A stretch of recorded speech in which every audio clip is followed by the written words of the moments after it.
Hello and welcome. We are live here today for our 15th for our 15th global peace meditation live stream in honor of David Wilcock, as well as talking about many other different topics around the restoration of planet Earth, the Great Global Garden, ancient history, and many curious and interesting conversations, as well as the lovely and gorgeous community that we have with us, which I appreciate so much. So I'm very excited for you to spend this evening with us. If you are watching the replay, please do not worry about missing out on being live. You know, if you can make it live, that's amazing. If you can't, that's also totally fine. The meditation effect still has a huge impact on our world. So I'm just very grateful to be spending this evening with you, and I have a lot to share. Okay, so we've had a few extended revelations and realizations, which I'm very looking forward to sharing with you. And also, I know a couple of people mentioned about the notifications, and I apologize. I did put some out through Facebook, through my story, and through my Facebook profile. I didn't do it through the Telegram, which I apologize for. But hopefully you guys... I'm sure you guys will remember anyway. You're steadfast, dedicated community members. So it's really wonderful. So like I say, Bradine, Mummy Malins, Asana, Leilu, Rosie, thank you for joining. Appreciate you guys very much. Yelena, let's have a look here. Anne, thank you so much for coming back. It's an absolute pleasure to have you here. I saw up above Monica and Mark. Welcome back. It's really wonderful to have you all here. Lucas, good evening everyone. I'm actually home for once. Yeah, I know, right? So that's amazing. Lucas is here as well. Ron Star, welcome my friend.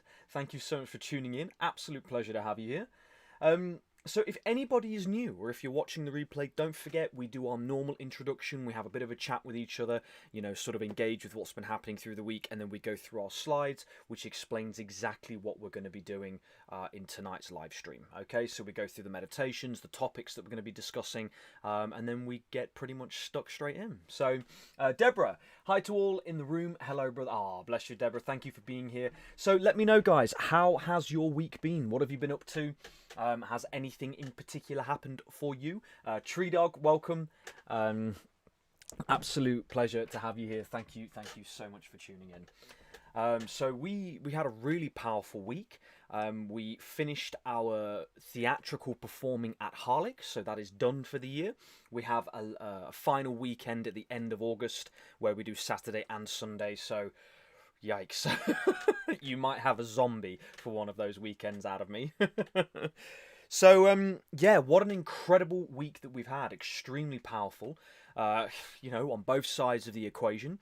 We had the eclipse over here in the United Kingdom, which I believe, if I remember correctly, it was on Wednesday. We had, not only did we have an eclipse, but we also had the Perseid meteor shower, and we had the 6-planet alignment as well.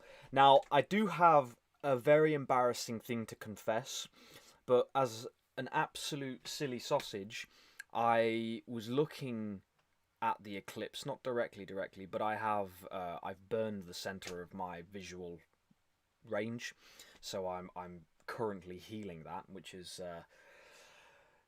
very silly of me. I did have a heron fly over that was very adamant in its omen, but you know, I was unconscious at the time, and I was holding my Egyptian rods, wondering what it was all about. And yeah, I've been very silly, so I do struggle at the minute to see what's directly in the middle of my vision. I'm waiting for my retinas to heal that properly. So Zoran's mom, always, as always, coming in with the very generous, very deeply appreciated donation of $20. I appreciate you so much.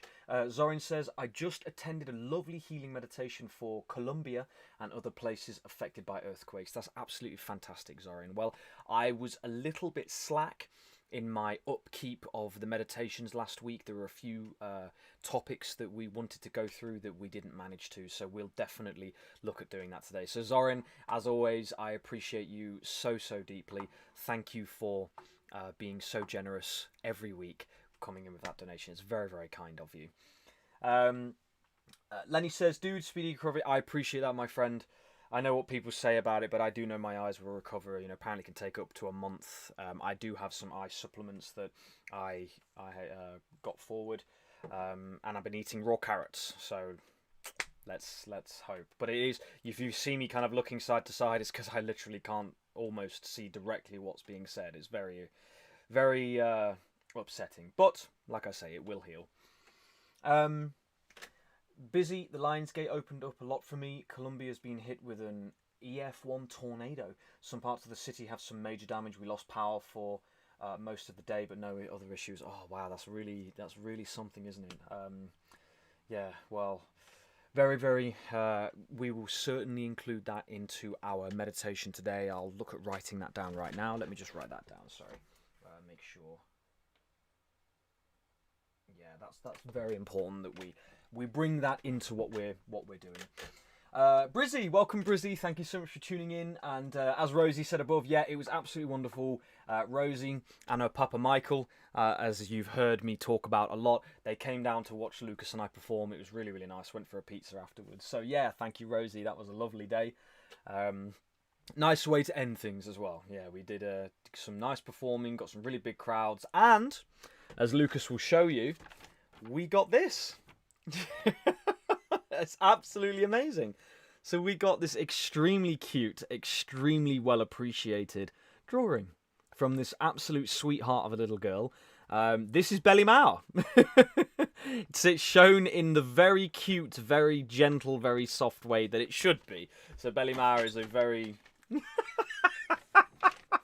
Just saw this postman delivering through the door. And also Lucas got one. So the Crow King got one. This is for Lucas. I got one. This is for Belly Mao. And it was just the most wonderful, the sweetest, most lovely thing to receive. She was a really sweet little girl. And so the Crow King got a beautiful drawing here. And so did Belly Mao. So how wonderful is that? And this girl, like I say, she was a real sweet darling. And that was really nice to receive. You know, this so well appreciated. So yeah. If that girl ever sees this, you have my eternal gratitude. Thank you so much. Suzanne O'Shaughnessy, welcome. Thank you so much for tuning in. Yelena, I appreciate that very much. Yeah, I was silly with it, but, you know, I accept my very bizarre timing. Very bizarre. But anyway, it'll heal. It'll take a little while. I do sort of feel it improving a little bit, but yeah, it's been bad for ever since. So, you know, it is what it is. Yeah, absolutely. Deborah says, how lovely. Mummy also says, how lovely. Yeah, it was really... And Rosie says, how sweet. Yeah, it was beautiful. Really, really nice to receive that. So, what else? Well, I've just pulled a couple of our apples off the tree. Look at that. So, just outside this window, there is a relatively slightly... angled roof. It's enough to sit on without a problem. It's only at an angle about maybe that. It's not very steep at all. So I can reach the apple tree. So I managed to pull a few off so they don't get bruised on the way down. So we've got a nice collection of apples coming forward, which is really nice. And yeah, as I say, we've got a really powerful live today. Really powerful. There has been something that's come forward that I feel very, very drawn to. And it is all to do with the Magna Carta that was written in 1215. So I'm very excited to share that with you all. Hopefully I have not missed anybody. Just double checking. If I have missed you, please do comment. Let me know if I have down below. So like I say, yeah, how has your week been? Very productive over here. The connections are being established. We got a lot more done with the annex. So I will go through a little bit of that with you today. We collaborated some of the global figures to do with land and where people are living. So you'll be surprised how many people live in urban environments. The numbers actually very fascinating. Okay. Asana, lovely. My father educated us on the Magna Carta. Interesting. Very, very interesting. Well, we're going to go into it today, and we will certainly put the knowledge that I've written forward to the test. So, Asana, I do hope that you will pick me up on anything that might. I'm pretty, like I say, I've done the research with it, but hopefully, you know, if anything is out of alignment, then you let me know. But why am I telling you about that? I'm telling you about that because in regards to what we're doing with the Great Global Garden, what came to us was this idea of writing the Great Charter for the people, right? So if the Magna Carta was written for the barons and the wealthy land gentry, which it was from my understanding, it was written for the 10% of people. It wasn't written for everybody else. The other people. Could you please speak a little louder, please? You have a. Oh, okay. Is that? I thought that we fixed that. Give me just a second. Let me have a look in here, make sure that it's up. Now that's interesting. So what I'm realizing is it is lowering my volume for some reason. So, oh no, that's the input. Output. Oh, why is it doing that? Thank you again, Mark. You are our audio technician, our audio engineer. I don't know why it lowers it each day. It's very bizarre. But hopefully, I'm not screaming at you. Hopefully, let me just double check that. Yeah, I don't know why it's doing that. It's very weird. I don't think I have sort of like some kind of a automatic thingy on. But anyway, let me just double check here. Is that better? Let me know if that is better for you, Mark. Hopefully it is. And thank you again for bringing that forward. Great popcorn. Oh, brilliant. Thanks, Mark. I really appreciate it. I'll get there eventually. I thought I'd fixed it. Clearly not. Rosie says, I keep getting hellos, but it won't let me tag people to reply. Just letting you know that I'm not being rude. It won't. Oh, bless you. Yeah, oh, interesting. Bradeen says the same thing. Not sure how, maybe, are you guys putting the @ button? I don't know whether it's the @ is that how it works on YouTube? Let me have a look here. Hold on, let me actually see if I can, so @ right, there you go. So if you guys put the @ button, hello there. Does that do anything? Do you kind of get a little notification, or does that do nothing? So I put the @ button and tagged you in. It did come up with your name at the top, so did that work? Oh, well, I don't know. I mean, I found you pretty good there, so I don't know if that helps at all. Great popcorn. Sorry, please send healing energy to our dog. Oh, Big Mama. She got run over Friday morning. Nothing broken, but she has other damage. Oh, bless you. Yeah, we'll write that down. We will include that in our meditations. I'm so sorry to hear that. Great popcorn. That's really unfortunate to hear. I send the speediest healing and recovery, and hopefully they make a really, really fast recovery. I'm so sorry to hear that. Let me write that down.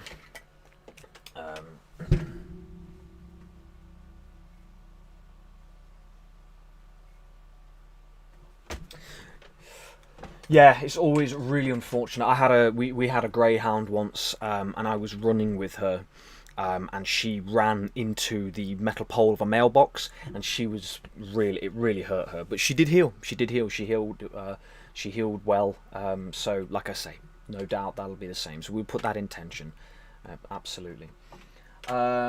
Oh, sorry, Rosie. Well, I'm not sure then. Well, I'm sure people. I hope that people will see it. I don't know how people are tagging people.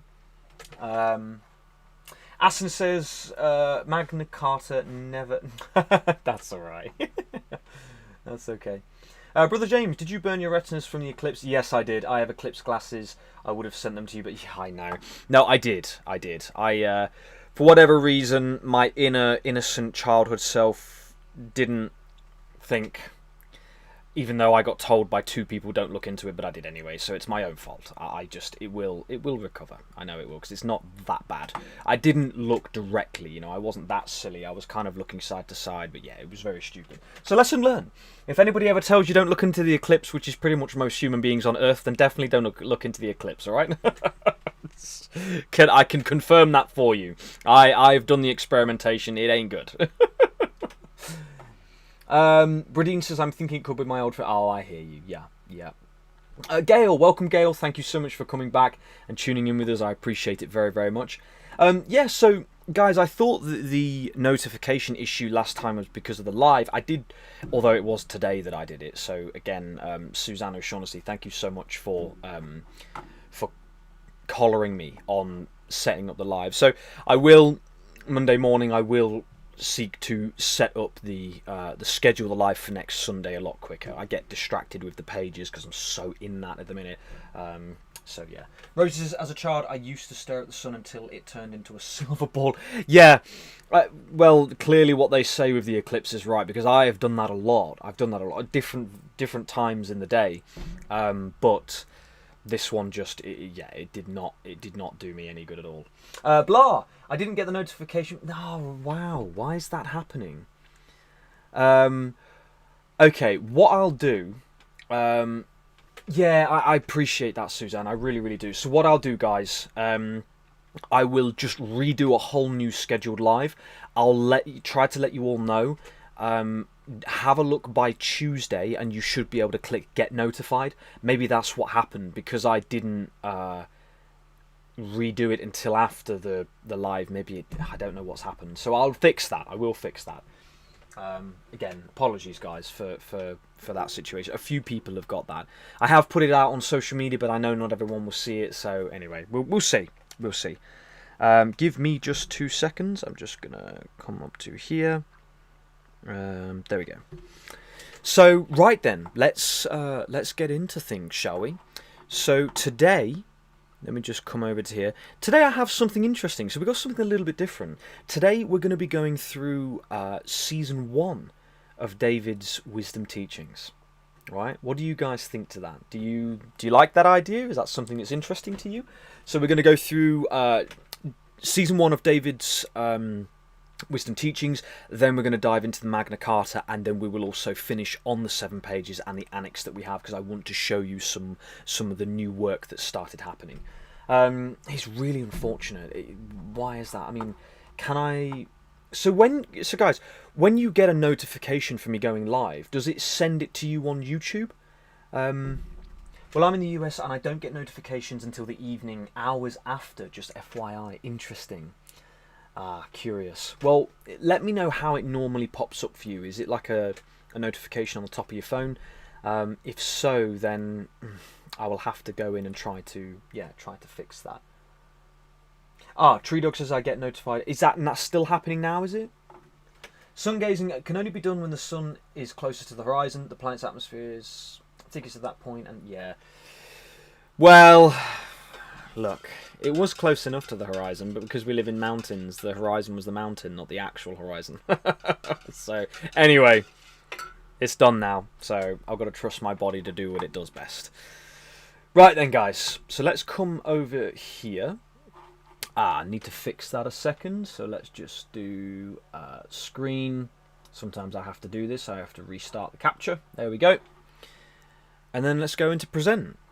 So, as usual... Oh, well, that's no good, is it? Let's refresh that. Try that again. So, coming into here. So, today's conversation, it's the Global Restoration Project. Now, do you know what's interesting? I Googled, because I knew that someone would have had this name, surely. You know, I'd find it very curious if somebody didn't have this name. And they do. They do. So there is the globalrestorationproject.com or something along those lines. So I will have a look at that. I didn't get a chance to do it before we've gone live today. But I just thought I would title this today, because that's exactly what the Great Global Garden is in truth. You know, it is a global restoration project, movement, plan of action. That's exactly what it is, you know. So...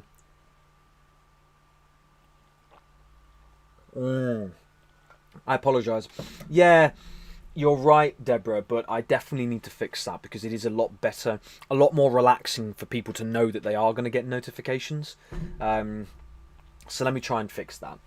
Brizzy, I just watched the clock for 2 PM or Tree Dog will Snapchat me. However, if I tell YouTube to notify me, it tells, curious. Well, like I say, I'll fix that. All right, so what we'll do, guys, on Tuesday, right, if you write it down on your calendar or if you write it down on your phone or in your notebook, on Tuesday, just click check for James's scheduled live.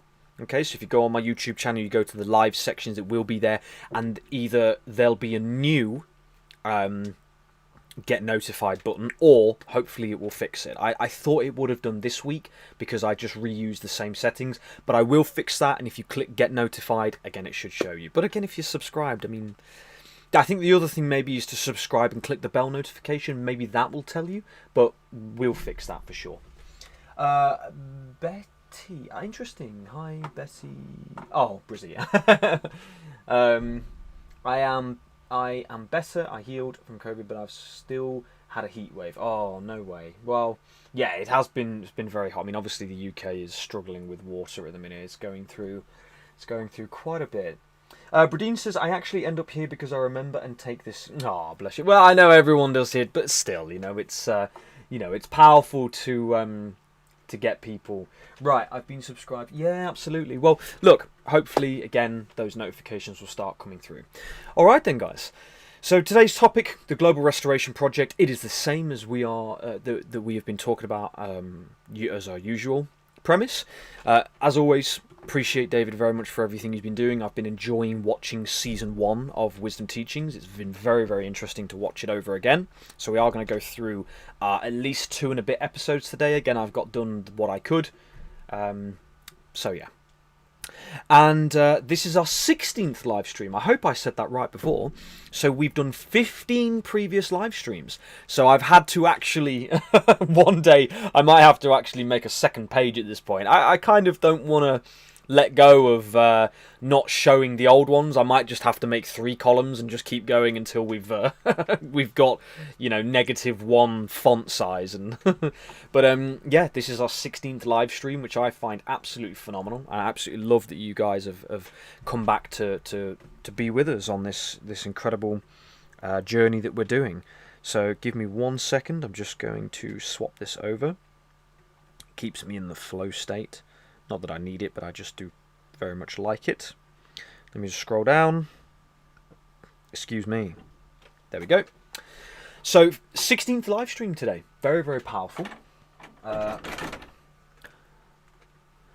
And so, ironically, this was the same slide from last week, but now it's actually legit. So, in last week's live stream, we talked about Lucas and I going to meet Chris and Lynn Dixon with their 8-acre permaculture forest garden smallholding. And we also went through a bit of the 7 pages, and we went through our annex, as well as a few other very interesting things. So, the schedule for today's live stream, as we've said, number 16.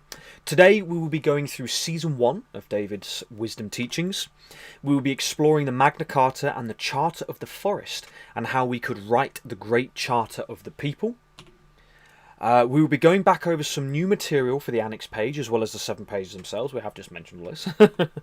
And finally, I would like to explore the path forward that the Great Global Garden is seeking to take. So I have been thinking a lot about the structure in regards to working with potentially a social media agency that would be able to do our videos, do our posts, to do the research potentially that we're looking at. So, just even going around like the website and the pages and the petition, where we can get people to sign to say that they want this way of life, which I know that we feel it'll be in the millions if at some point. 5 meditations today, as usual. So today's meditation with David is going to be Disclosure Victory at 3 hours, 18 minutes and 54 seconds. You can find the link down there. So if you want to know, if you want to take a screenshot of this, or if you go to David's live stream and type in Disclosure Victory, it should come up. It's one of the live streams that are much further up the top. Meditation number 2 is going to be Health and Healing for all of us. Ironically, because we've been mentioning that just moments ago. So we will be... Whoopsie, that was close. We will be talking about health and healing. I am just going to quickly write that down.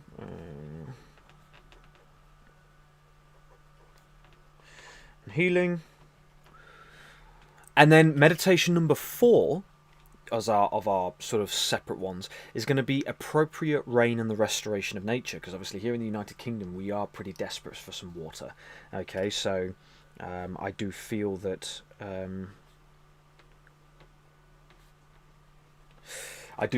that's going to be quite powerful for us to do, making sure that we turn it off as well, because when the ground gets very hard, it's not as easy for the water to soak in. So that's an easy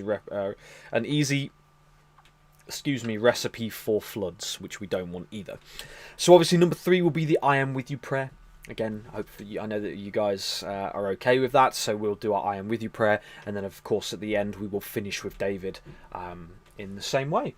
So, a real creation. I see you've tuned in. Let me have a look there. Where did I see your comment? Where's your comment? That's where my family's from. A few generations back, Yugoslavia. Very interesting. Yeah. Gail says I've been doing my gardening companion plants that Mother Nature picks for me. Amazing. It has truly helped with my most desired plants remaining intact. That's fantastic news, Gail. I absolutely adore that. Really, really incredible. Well, hopefully, whether you're in the perhaps in the Facebook group or wherever you feel comfortable, it'd be lovely to see some images of your garden. Maybe we could share them on the live. That would be very cool as well, I think. So if you are willing, you'll have to let us know. Yelena, halfway there is better than yesterday. Oops, sorry guys. Yeah, perfect. Heatwave, ex-Yugoslavia is on fire. I mean, oh, that's really unfortunate. Yeah, we've had fires all over. There is a part of me that does sort of feel that it's very odd. You know, they did do this before, that when they want a certain location, they make sure that they get it. So we just gotta keep doing what we're doing. You know, keep doing what we're doing. Aston says we received some serious rains and flooding here in Arizona. Yeah, exactly. So it's gotta be appropriate. You know. Yeah, very unfortunate. Anika, welcome. I trust you're all. Yeah, thank you so much for your message as well, Anika. I really, really appreciate that. I will seek to fix the notification issue, and I'll try to let everybody know about that as well. With the rising energy costs, what they are, they were preventable. I myself use any gym fan to save as well. At night time, I literally put it on my table. Yeah, good, powerful. Yeah, powerful. No, it's very good, very good. Again, guys, if you see me struggling to read a little bit, it's because of what I've done to my eyes. So I am hoping it'll be fine very soon. Last week's live stream, Chris and Lynn Dixon's 8 Acre Paradise. So I thought we'd just briefly go through the pictures for maybe 3 or 4 minutes. It's nice to have that inspiration to revisit that and feel that beautiful energy from their garden. So obviously we went to go see Chris and Lynn Dixon. This is a picture of myself, Lucas, and Chris. This is what it was before. There's the house, and this is what it is. This is on the way, but this is what it is now. So you can see the incredible difference, how much the trees have grown. This gorgeous oak tree, Chris was saying that it has doubled in size. James, did you mean to post garden pics in the Facebook group? Yeah, that'd be amazing. If you have already, I do apologise. Obviously, there's been a lot of posts in there. So if you have already, I apologise for that. You may have done. I have got a load of Facebook tabs open because I do need to get back to a few of those posts as well. So, but yeah, if you haven't, you might have done, then that would be a great place to see it. And if you have, I apologise, and I'll certainly make sure I've loved it.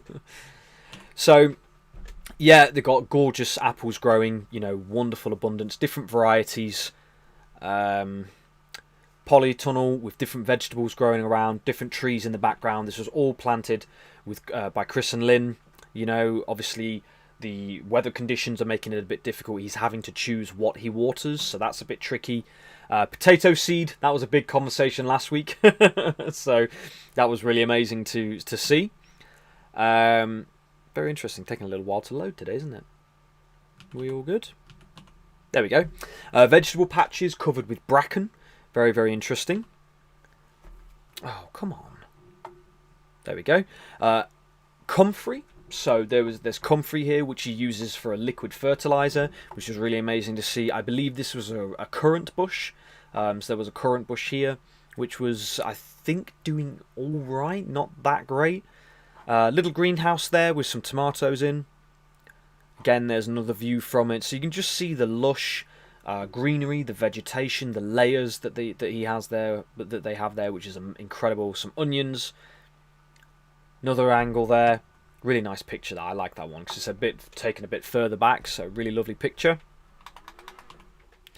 Again, another little just bit within that's got many different herbaceous species growing in there, different varieties. Another angle from the vegetable patches.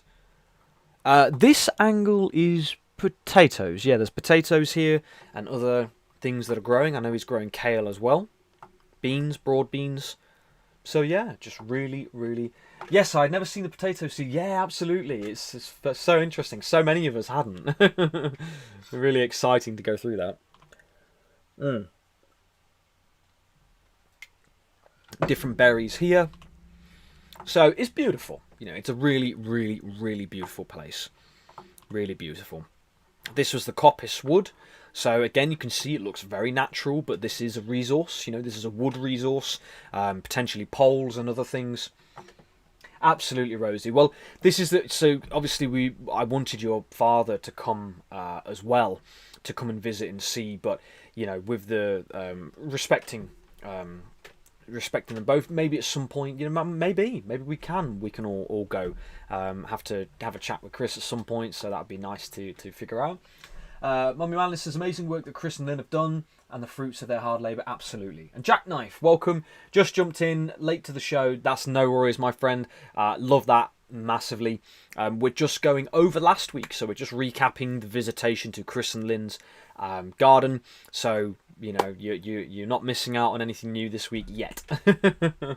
Yeah, definitely, Rosie. We'll definitely have to look into that. A wonderful view of this pocket of Eden. Yeah, you know, 100%. And like I say, with the experience that Chris has, what he's observed, what he's learned over the years, you know, it's a wonderful ally to have. You know, really, really is. I love this image. I just think it's really nice. It goes out onto a field just to the left. It's a bit further past the coppice woodland there.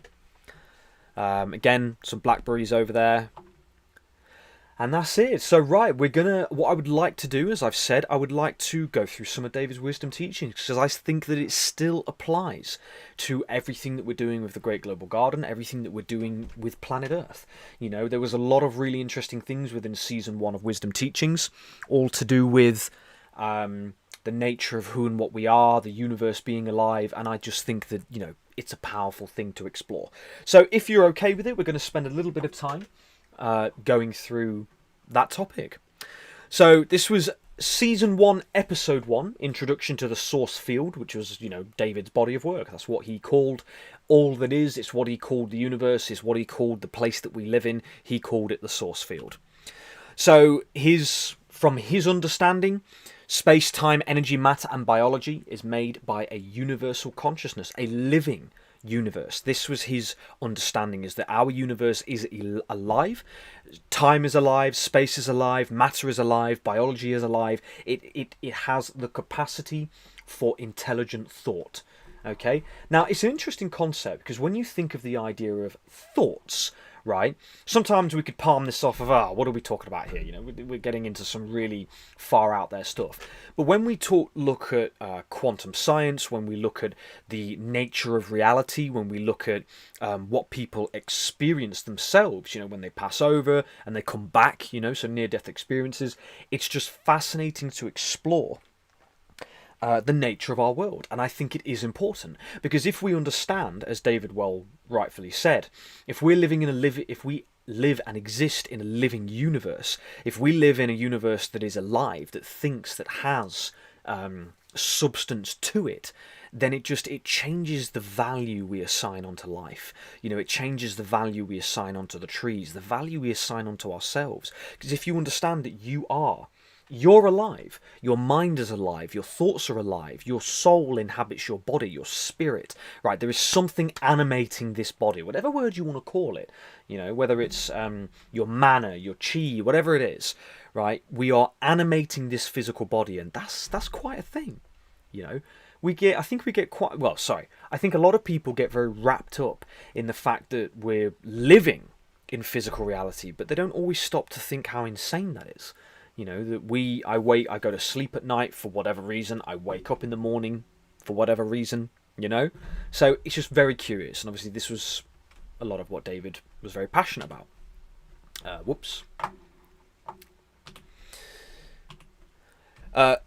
From his understanding, the universe is a loving being. The idea that infinity became aware, so all that is, this is a terminology that the Law of One speaks of, one that I have adopted myself. You know, the Native Americans will call it Great Mystery, people will call it God, oneness, the unified field, the source field, whatever it is. There's so many names for the same thing. It's this idea of a... yes, absolutely. Getting my tag phrase in there. So, it's just incredible to think that we live inside a well, of course, Anika, but that's the fascinating thing, you know. And it's, I watched a video earlier and it was about this gentleman who says, you know, how does this guy find peace? And he basically said, because I'm not bothered about what happens, you know, I'm not held up, I'm not stuck in the what if, I'm not stuck in the what happens. You know, if I get a blown out tire on my car, then it is what it is. And I'm not saying I live my life 100% that way, but I live my life a lot on that path. You know, just being okay with what happens. Although, like I say, past 2.5 years, I didn't succeed too well with that one. So, it's this idea that, you know, when I wake up in the morning, why? Why? You know, this is, you know, these are the questions of why do I wake up in the morning? Right? Think about it. What is actually, and I mean, this isn't morbid. I'm not trying to talk in terms of despair here. This isn't despair. This is just pure, innocent, childlike curiosity. Why do I wake up in the morning? Right? What is this story that we're writing? What is this game that we're playing? Okay, obviously David's thing was the hero's journey. What is the story that we're creating? That is my purpose here. To create one hell of a damn story. Yeah? A story that will be shared around the fires of the other world, where we're talking about, oh my goodness, you know, how exciting it was, even the pain and the beauty and all of it. It was a crazy ride. Yeah? It was a crazy ride. And it's a bit insensitive to say that because, you know, things can get pretty rough in our modern world, you know, in our physical reality. It can get pretty rough for a lot of people in ways that is for some people too far, you know. So the nuances. But anyway, that's an interesting question. Why do we wake up in the morning? What is the point? And I think that in at the very least, when you start to adopt that sort of relaxed perception, when I wake up in the morning, I'm willing to give it all. To give it all to what I'm doing, to give it all to who I am, to give it all to life, to live, to exist, to do whatever I need to do at any given moment to create what I want to create in the world. You know, and I think potentially that goes for all of us. So, interesting. Anyway, back over. So another thing that David talked about in this episode was planes of existence, densities or rays. Obviously this is Law of One. I know that Anastasia goes into this a little bit. And it's just this idea of levels of consciousness. Okay, so first density would be the elements, second density would be the animals, third density would be us as humans. It's just this level, this tier of awareness, I think. Right? It's going through these tiers of awareness. The higher you get, the more aware you become. Because one of those notions is that fourth density, or the fourth dimension, is thought. Okay? That's that internal realm that we can't see on the physical third dimensional plane, but it's there. Right? It exists in our... hold on. It exists in our reality, but we can't, you know, you can't tangibly grasp thoughts, but they're complex, they're involved, they go in and out of our reality. You know, how do we know this? Well, we're actually going to explore this. This was some of what David was passionate about, is understanding that, you know, these ideas of deja vu, this ideas of saying something and somebody across the room is thinking the same thing at the same time. You know, there is a permeation, I believe that's the right word, a permeation of our thoughts into things around us, you know, time, space, and matter. So I will get to the comments just shortly, guys. So each density has different types of photons. So David's understanding was that when we're thinking about this, we're talking about light, okay? Fourth density is photons allow thoughts to become things. We can see the first, second, and third, and of course... first density is the elements, second density photons carry a code which will transform first density material and turn it into intelligent life. So it's this idea that as things are influenced by light, by these densities, they start to evolve, right? This is that progression, that idea of progression in our lives. Okay, so we might have, let's just play for a minute. It doesn't matter about sounding all out there. Who cares? A person can read an article about quantum science and not question it because it's coming from a legitimate source. We're just having a discussion, thoughts, contemplations, right? So this idea that we start our journey experiencing in a very basic way. You might be a tree, you might be the soil in the earth, okay? Then you might end up becoming a frog or a dragonfly or a bird. And eventually you go through this process of evolving and becoming more and more aware, more and more involved, more and more complex. And eventually, you get to who knows where, because we are here right now. Should we say third density? Where do we go from there? It's an interesting thought process. So, 1 second.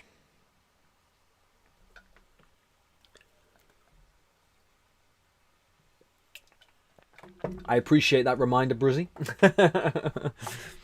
Right. Whoops. And so, obviously, David's understanding within this video was third density is conscious awareness. All right? Interesting little thing is that a photon moves through space at 186,000 miles per second. Speed of light. Yeah, speed of light. Light has information. Bombarding second density life forms with third density photons will transform that life. I'm pretty sure we just wrote that, so it might be a little typo there. Apologies. Everything is alive, which I think is one of the most powerful elements, because this does is, as we've said before, it changes your relationship with the environment around you.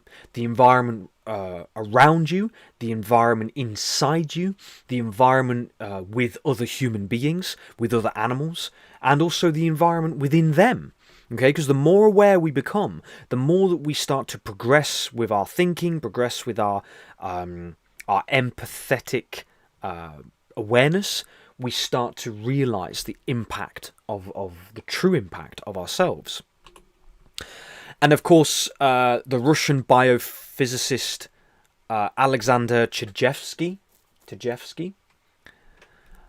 proposed that the 11-year solar sunspot cycle influences mass human behavior, historical events, and social unrest, claiming that major historical revolts and revolutions peak around solar maxims. Now, if we're talking about 11-year solar sunspot cycles, I know that a lot of people are talking about solar flares at the minute, so I wonder how close we are right now to this 11-year cycle, because we are talking about revolutions. We're talking about a shift in society's processes. I was going to say maxims, but I don't actually know the definition of the word maxim at the minute. Another thing you mentioned was this is in episode 2 now. Oh, apologies. So that was episode 2. Okay. This is also episode 2. The ages of the zodiac are 2160 years each, and ultimately a full precession of the equinoxes or a full Earth cycle is 25,920 years. Now, I know that this was something David was very passionate about. He used to talk about this a lot in everything that he did. Everything that he did, he would explain this as being a part of, the science behind the pyramids, a lot of the Russian pyramid research as well, just a lot of curious stuff to do with what's happening on Earth and what happened in our past. 11,000 years ago, the Great Pyramids were aligned with the Orion constellation, and the River Nile was aligned with the Milky Way galaxy. This can show their age. So what's amazing is this understanding that the Nile and the Milky Way were in alignment with each other, and so were the pyramids and Orion's belt. Now, curiously, in the Mystery of the White Lions, which isn't easily available to me, that also speaks about the Milky Way and the Nile and the underground river all being connected. So Africa being a very powerful continent, they said that the Milky Way, the River Nile, and the subterranean river were all in alignment, and that all three of them carried this energy throughout the land. Now, this was also involved with gold, so gold being in the land had a very energetic effect, which was very powerful. So, yeah, just curious. Guys, also, as you are watching, please do hit the like button. I would appreciate that tremendously if you were able to. Obviously, it helps to get it out there, and hopefully it'll boost it to anybody who didn't get a notification today, which is a real shame if they didn't. But I'm assuming people did. So we'll keep going, then we'll do our meditation, and I'll go through all the comments I've missed. Another thing that David went on about in this one was the financial tyranny investigation. So he was exploring everything that's happened with, the central banking systems and the Federal Reserve and everything that happened throughout all the countries. So I haven't actually gone into that body of work of his, but it was something he mentioned in episode 2. So, this is the very beginning, guys. This is the beginning of the wisdom teachings, and I am going to try to go through it each week with you. So I've got up to about just into episode 3 here. So we will go, hopefully, into each one, because I just think it's powerful just to see what David did. And I think it has applications for what we're talking about today as well. Statue of Liberty has a sacred fire antiquities. Executive order in 1933 for confiscated gold. Okay. I believe we're already in... Yeah, absolutely. Absolutely, Deborah. I agree with you completely. Absolutely. Going in yet again here, so what was really powerful, so David was sharing that DNA is the building blocks of life. Space and time is alive. Time can be controlled by human consciousness. This is not the first time that I personally have heard this. This idea that we can change our past. Okay, that you can actually change your past. Comments that we love you, James. Oh, I appreciate that, Anika. Well, I will get to them in a second, so I'll save all that love for just a minute. Nina Kulagina. Oh my goodness, Nina Kula. Anybody can help me there with that Russian, that Russian pronunciation. I may have not butchered that. 1926 to 1990 was a Soviet-Russian housewife and former wartime radio operator. She became world famous during the Cold War for demonstrating apparent psychokinesis or telekinesis. Again, so just interesting that these are things out there online. Whether it's true or not, okay, cool, whatever, but it's out there. You can go and research it for yourself. You can have a look for yourself, and it shows they were doing these experiments and these studies. And then I, for the life of me, cannot figure out what the spelling of the name was, so I can't actually find that individual. But it was Alana Radua. Alana Radua. The experiment, the measurement synced with her heart, brain, and respiratory rate. This phenomenon is known as psychophysiological coherence or cardiorespiratory resonance, a state where your breathing, heart rate, and brainwaves synchronize in a unified rhythm. Now, we're pushing the boat out here, for the whole public display, but I just found it very curious. This idea that the mind, the heart, and the lungs all start to synchronize. So David's idea was that there was a tapping, and then when the experiment was going on, it slowed to a complete stop. Okay, so when they were doing this experiment and watch her ability to take things in and out of the visible spectrum, when it started to come back, it started to go back to normal. So a few of you may have watched these, but again, very interesting to go back. Dr. Pim van Lommel with near-death experiences. So again, just very interesting that, there are a lot. It's not just one occasion or one occurrence. I know that Lucas has mentioned this. I know that Michael has mentioned this. This understanding that, sort of having that near-death experience, people claim. They claim to have seen the other side. They claim to have seen the silver cord, to be able to see their body after they've left that body, that situation. So, there are many people that say they've experienced this. I mean, some people who wouldn't have been particularly that way inclined, and then all of a sudden they get this experience and it happens. So why are we sharing that? Because, again, it demonstrates that we are more than our body.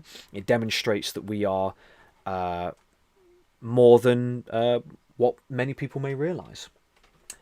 Absolutely, Aniki. I agree with you completely. Yes, they are. They are very, very interesting.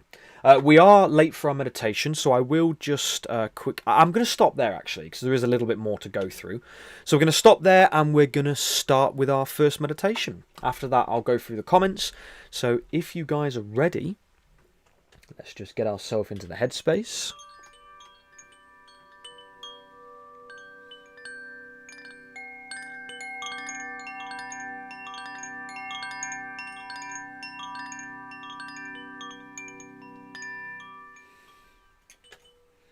Okay, so take a nice deep breath in,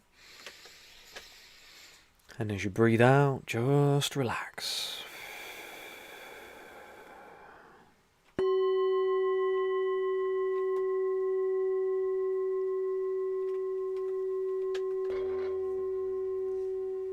Whoops.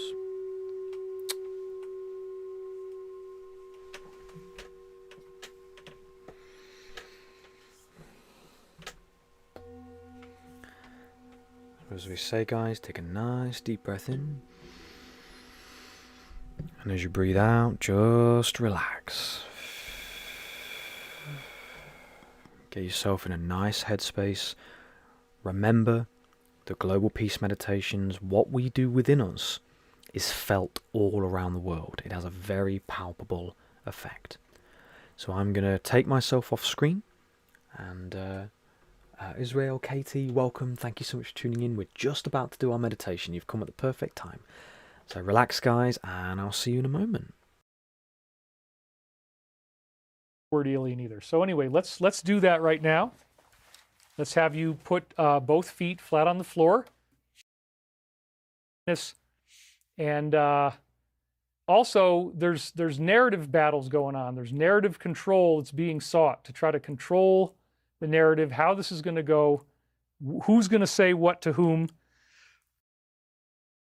It is time for our all-inspiring global peace meditation. Yeah, I don't like the word alien either. So anyway, let's do that right now. Let's have you put both feet flat on the floor. Close your eyes. Take a nice deep breath. Just let it go. And I'll have a little more water here.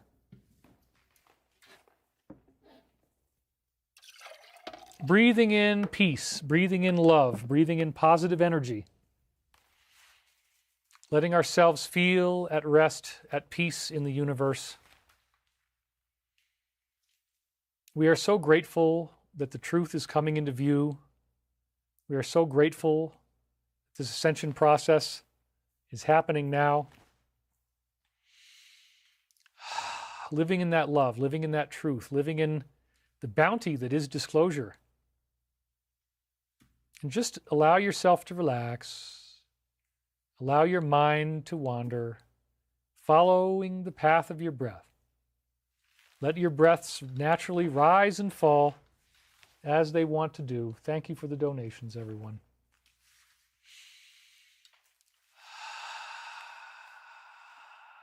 Moving into the stillness of this moment. Being easy with yourself, being compassionate and kind, knowing that it's okay to have confusion. It's okay that you don't know everything. It's okay to be lost at times. It's okay to fall off the path. We find the path. We find those positive moments. We find those distinctions that transform us. We take those inspiring moments of life and we breathe in healing. We breathe in peace. Breathe in the love that is our birthright, that is there for us to make us whole once more. The love of Christ, the love of the higher power, the feelings of intelligence, the feelings of warmth, the feelings of compassion.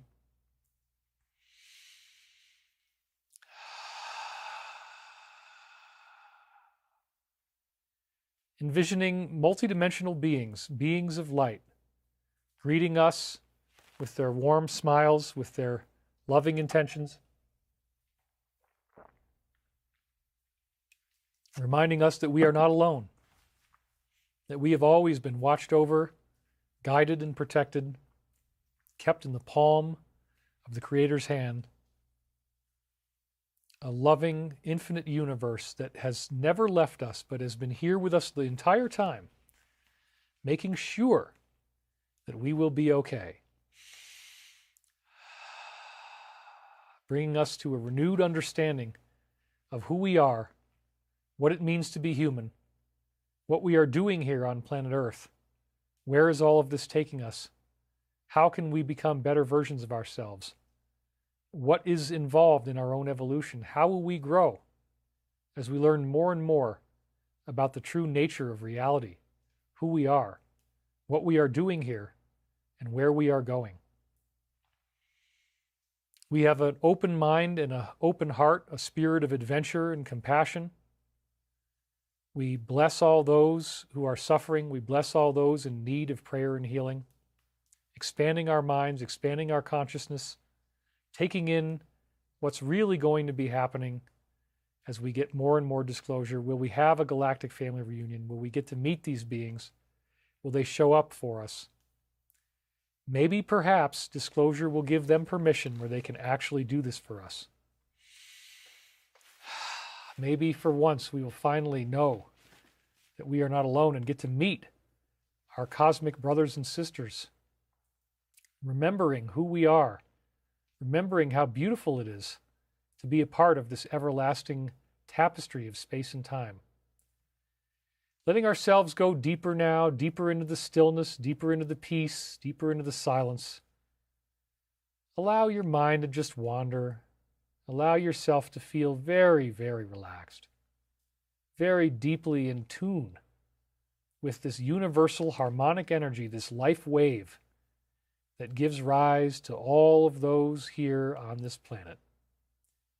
And we are at peace, breathing into that life wave, breathing into the remembrance of who we are, remembering that we are not alone, remembering what really is going on, and how long we have strived to be part of the grace of the one infinite Creator, how long we have strived to live in the majesty of our true divine inheritance, how wonderful it is to walk with the Christ consciousness, to walk in the Spirit of God, the Spirit of the Creator, to breathe in the living awareness of infinite intelligence, to live in that knowingness, to be a part of it, and to know that as we live with life of compassion and love, peace, forgiveness, patience, posterity, and humility, that we are allowing ourselves to become open channels to universal Christ consciousness.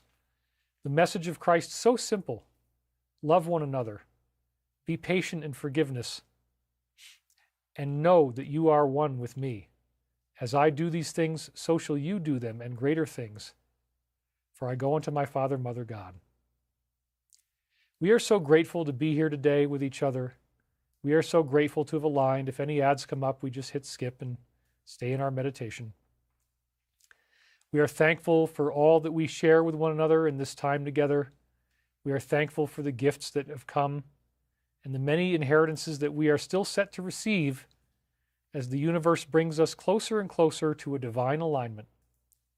This disclosure step is something we have waited for many years. We are very grateful for that. We look forward to the future. We look forward to unfolding into who we really are. We look forward to becoming more conscious of who else is out there, learning that we are not alone, accepting that fact, and being able to accept ourselves and others even more than ever before with this deep intrinsic knowledge of what is really going on, how we have never been abandoned, never been left alone, but we are truly walking in the grace of the Almighty, each step, every day, moving forward, taking stock of who we are and what we are for the highest and greatest good of all those involved here on earth, living in physical incarnation. For we are so grateful about what's going on. We are so grateful to have our lives, so grateful that this is happening. It is truly a miracle that we have reached this point, right before the Saturn-Neptune conjunction, one day before, we have the stunning announcement that we are not alone in the universe, that there is life out there, that we are going to get told about this in so many different interesting ways. We embrace the truth. We embrace the fact that it might not all be positive, it might not all be exciting, but we are ready, and we want to see this happen. We know that this is a very important part of our evolution. It is not a distraction. We're not being pulled away from any important truths. It is something that we really need. Disclosure will change everything. It will bring us suppressed technology, hidden truth, and so much that we have not yet seen, that it is just awe-inspiring and wonderful to realize that we have finally reached this point now, and that all is well as we move through this evolutionary quantum leap that is coming our way right now. We are so grateful, Father, Mother, God, for your help and your guidance in all this. We are grateful that you are helping us through this transition. We are grateful for the ascension. We are grateful for the heavenly host of divine angelic beings that surround us and guide us and watch over us and protect us. And let's send all this energy to those areas in the world where there are still wars and conflicts, where peace has still not reigned. Let us bless ourselves as we do this prayer and meditation, that for our own health, any of those who may be going through snowstorms or rain or dryness and drought, we thank you so much, Father, Mother, God. Thank you so much for the divinity that you give us, for the awareness that we are never alone, that you have always been there with us, and that we will uphold your glory to the best of our ability as spiritual individuals. For thine is the power and the glory and the kingdom, forever and ever. And so it is.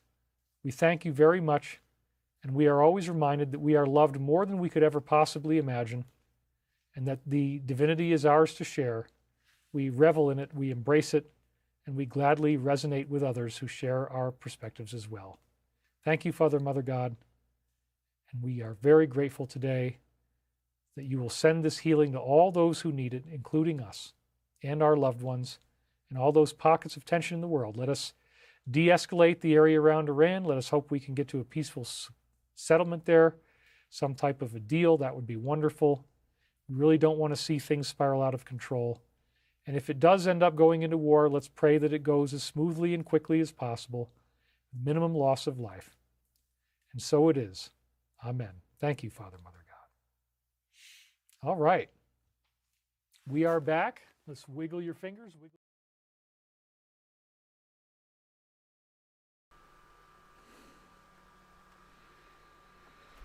Okay. So give yourself just a moment, and then feel free to bring yourself back into the room.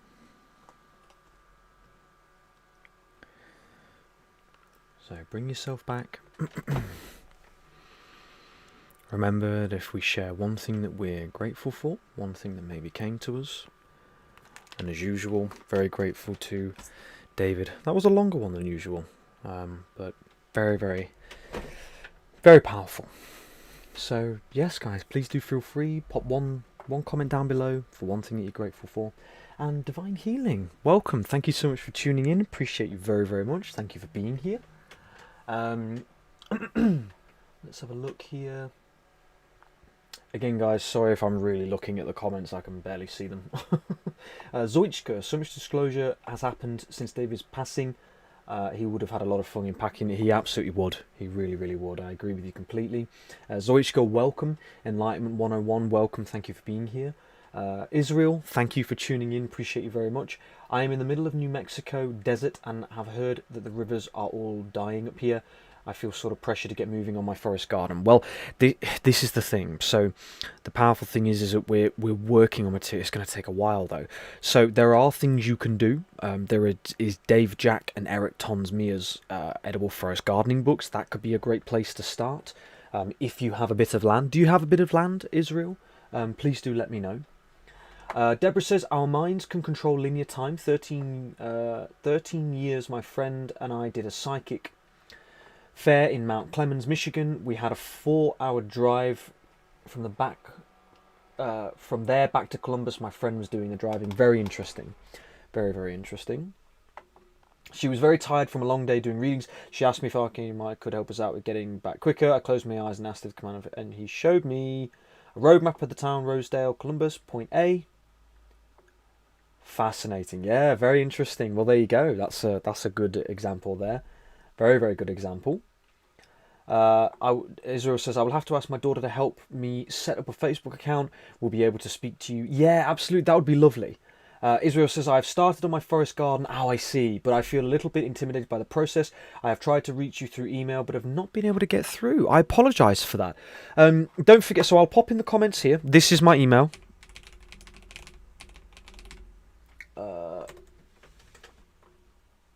official@gmail.com. So do let me know if that is the email that you had messaged. If so, I apologise. I don't know why it wouldn't have come through. So please do try to send that again, and I will try to help where I can. Breathe Light, thank you. Breath Light, thank you for being here. And again, Katie, thank you for tuning in. Very kind of you to be here, guys. Let's have a look. Aston says, that's often how it goes. Yeah. Any other comments here? Yeah, Nika. Comments that we love you, James, and one another, and this beautiful planet. Very kind. Appreciate that very much.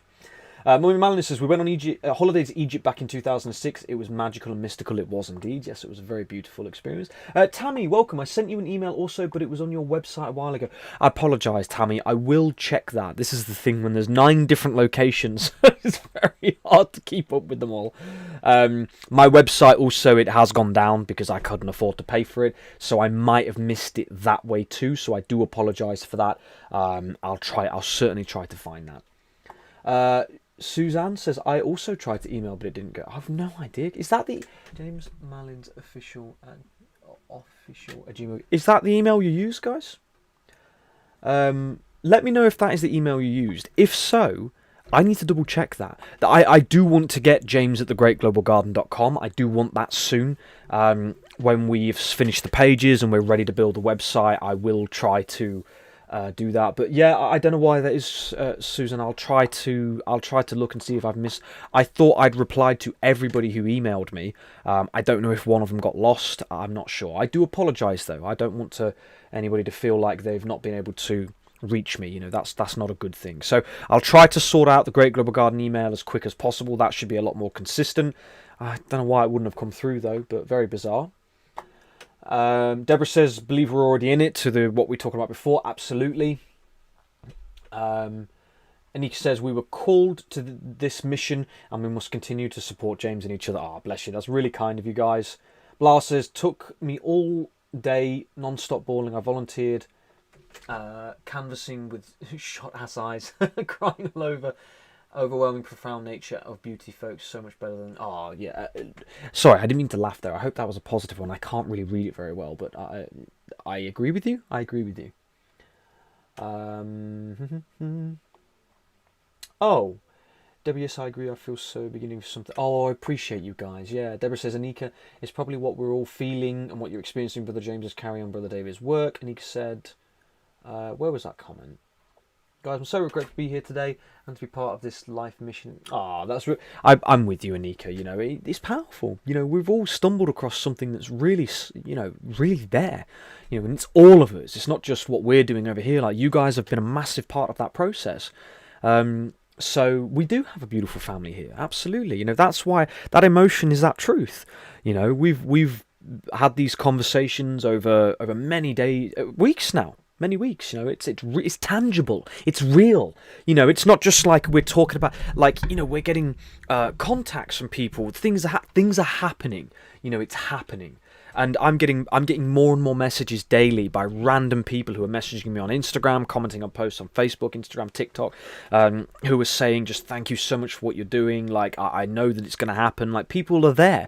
This is why we've just talked about this before. This is not a hard sell. The Great Global Garden, the rightful restoration of planet Earth and all life upon it is not a hard sell. It is an easy sell to people now, you know? So... in our next meditation, we will do a great popcorn. If you're still here, could we have the name of your dog? That would be really lovely. If so, please, because that's what we will do in our next meditation. So, Alright guys, let's get back to where we were. Here we are, live number 16. So if you've just joined, we've been going through David's Wisdom Teachings, season 1. So we've gone through season 1. There are 30 seasons, so I thought it would be nice to kind of go through a few of these just to look at David's work and some of the interesting applications that we could have today. So yeah. Lydia, thanks for all the hello. Thank you so much for being here, Lydia. Sorry if I missed something. Big Mama, you did say that. Thank you, Great Popcorn. I appreciate you very much. Hold on 1 second. Thank you for confirming that. It went out my brain. I apologise. Let me just pop that here.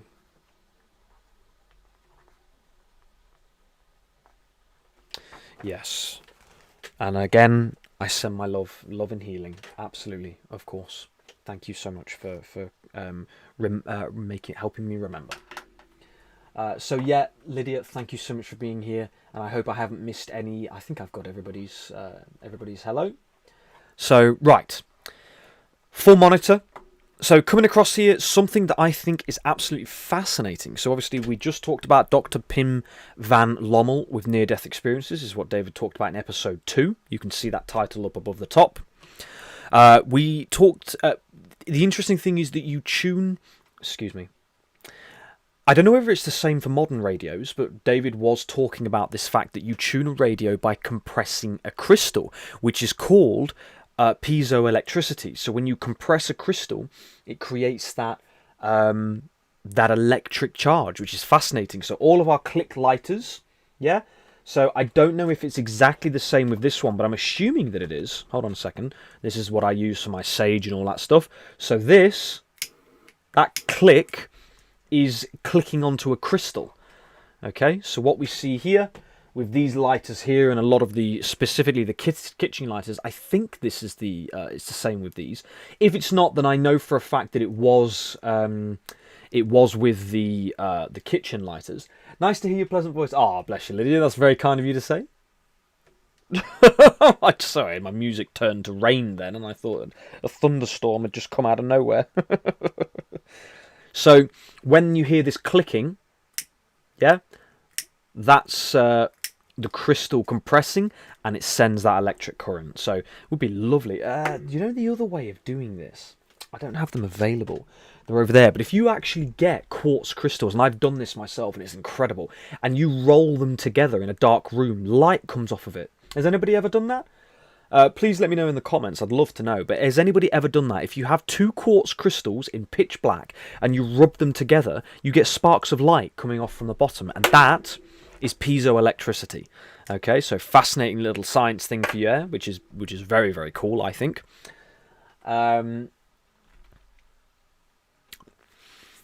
So piezoelectricity is an electric charge that builds up in certain solid materials such as crystals, ceramics and biological matter like bone when they experience physical pressure, squeezing or mechanical stress. So isn't that interesting? It's also found in bones, right? So you get a piezoelectricity from bones as well. Rosie says we had some made sparks of light. Is that from the quartz crystal you're talking about? Have you just done that, or did you do that before? Which is very interesting, very, very cool. Anika says I never have, but you can bet I'll try tonight. Absolutely. You know, so 2 quartz crystals, hopefully like sort of flat, and if you can roll them together, you'll see the light sparking. I mean, right, let's try and do some science experiment, shall we? Give me 1 second, guys. I should have some quartz right here. 1 second. Hopefully. Right, let's grab this. And come on, where's another bit of quartz? Oh no. Am I not going to be able to do this with great ease? I've normally got crystals all over the place. 2 seconds, guys. Let me see if it'll work with... Yes, it will! Right, you ready for this? So it actually works. Right, let me try to... What I'm going to try to do here is turn this off, turn this off. Now, shall we see if we can make this work? So what you do, you see they're quite flat. So you just, let's try that side. So, hold on. Wait a second. Oh, it's not very easy, is it? Hold on. You might Nah, you can't see it. Oh, what a shame. It's not dark enough. You kind of, when you're doing it here, so if I do it to the side, hopefully it's not too loud, but when you roll it together, hold on. No, it's not working. But it was over there. But you've got to really, it's got to be in your hands, and you've got to see them rubbing together. If you've got 2 bits of quartz, which how have I not got another bit of quartz here? Would this stone? That's the problem. You see, I haven't got 2 bits of quartz. It might make it easier. Nothing around. What a shame. That would have been so cool to show you guys. I can't see over there if there's anything. Where did I put all my rocks? Isn't that everybody's question? Where did they put all of their crystals? Alright guys, well I won't spend too long trying to find that. Unless, Lucas, if you're still watching and you have 2 bits of quartz, could you pass them to me? If you are listening, that would be great. If not, try to strike them gently instead of rubbing. Now, hopefully, maybe Lucas will. Wait a sec. So. No, it's interesting. It's not very easy. Oh, it is working. We saw a spark when you go back and look at the footage. The first time you showed it to us, the third time you rubbed them together, a spark. Ah, interesting. Well, that's it. Okay, so hopefully you saw a little bit.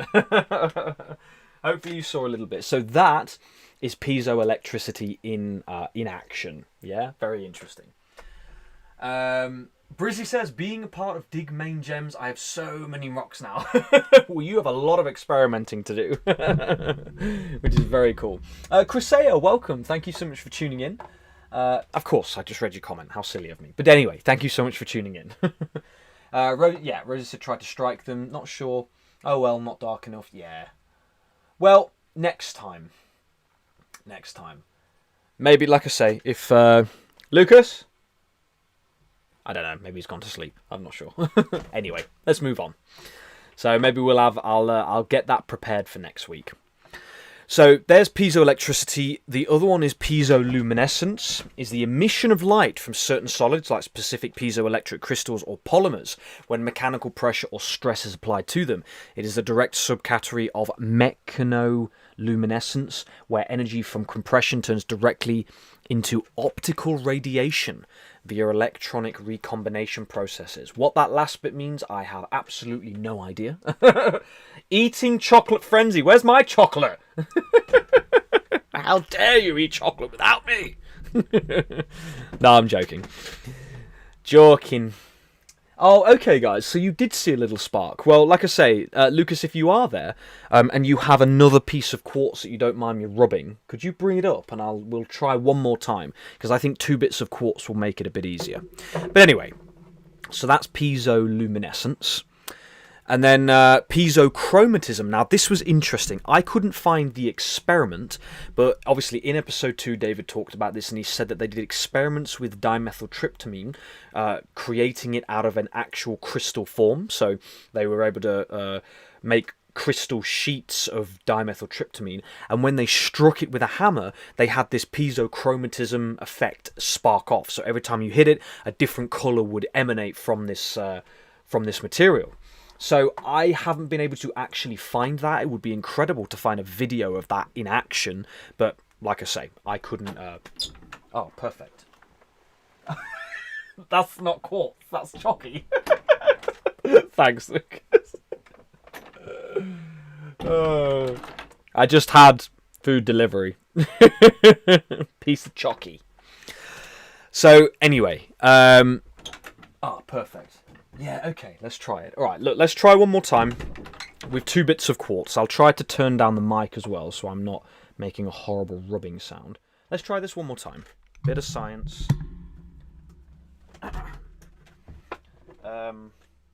Where's the flat bit? That's pretty flat. There you go. That's much better. Ready for this? So, let me turn that off. There we go, that's better. So, 3, 2... See those sparks? Yeah, see those? Whew. I think I nearly blinded myself with piezo chromatism. Anyway, so sorry, Chris Stones. Thank you so much for helping us with that science experiment. I don't want to defile you anymore with that. But yeah, so that's cool, huh? Isn't that interesting? God, I've got crystal everywhere now. Probably in my drink as well. Oh well, hopefully quartz in me doesn't do any major damage. So there you go, guys. In action, piezoelectricity. Yes, be better. Oh my goodness, you're so right. Okay. Third time's the charm. Third time's the charm. Hold on. Right, third time. I hope you guys like this, because let me just do this properly. Yeah, I need some welder's goggles, that's for sure. Right, let's try this one more time. Quartz stones, blessings. I hope you're okay with me doing this. So full screen. This is piezoelectricity. See that? There you go. See those sparks? So that, as we've said 50 times, is what it is. There we go, guys. There's a science experiment for you. Now again, I've just got quartz crystal everywhere. Shards of quartz crystal. Probably not the best to inhale. Right. Pop that all in there. There we go. Ah, there you go, guys. So we got there in the end. That, I think, is fascinating. Piezoelectricity. There we go. Let's turn us back up to full volume, shall we? Full volume. There we go. Nice. I saw them this time. That's no worries. Thank you again, Lucas, for bringing that up. That's really cool to witness. So I might go. What time are we on? 20 past the hour. So we'll have. I might go back and check that out. I can see it myself, obviously, but it's cool to see it on the old screen. Right, guys. Cool. Chocolate and quartz delivery. Yeah, that is a pretty decent. Pretty good, eh? Yeah, everybody saw it. Amazing. Great. Beverly, welcome. Thank you for being here, Beverly. I don't think I've seen your other comment yet. I do apologise. I've been fully engrossed. Right. When is our next? Is an hour and 26, so we'll do that shortly. But let's just get back through here. So again, piezochromatism with dimethyltryptamine. David refers again. Yep, we just went over that. Pineal sites in the pineal gland is the tissue of the pineal gland. So again, apparently that has piezoelectric qualities, which I find truly fascinating. Okay, so that's, again, thank you, Quartz Crystal. I know that I maybe didn't ask. Anyway, very much appreciated for that little bit of science there. The phototransduction cascade is the biological process in retinal rod and cone cells that turns light into an electrical signal. When a photon hits the pigment rhodopsin, it changes shape. This activates a G protein called transducin, which drops sodium levels, hyperpolarizes the cell, and slows neurotransmitter release to signal the brain. Isn't that nuts? Yeah? You tell me that you aren't a precious soul and a precious being when that kind of stuff is happening in your eyes. Isn't that crazy, eh? That's alright, Chrisia, no worries. So, it's good if you want crystal dust anyway, let me tell you that much. And this one... Now, what's incredible, so again in episode 2... David was talking about the multiples effect, this understanding that we are all connected and that multiple people have put forward patents for multiple different what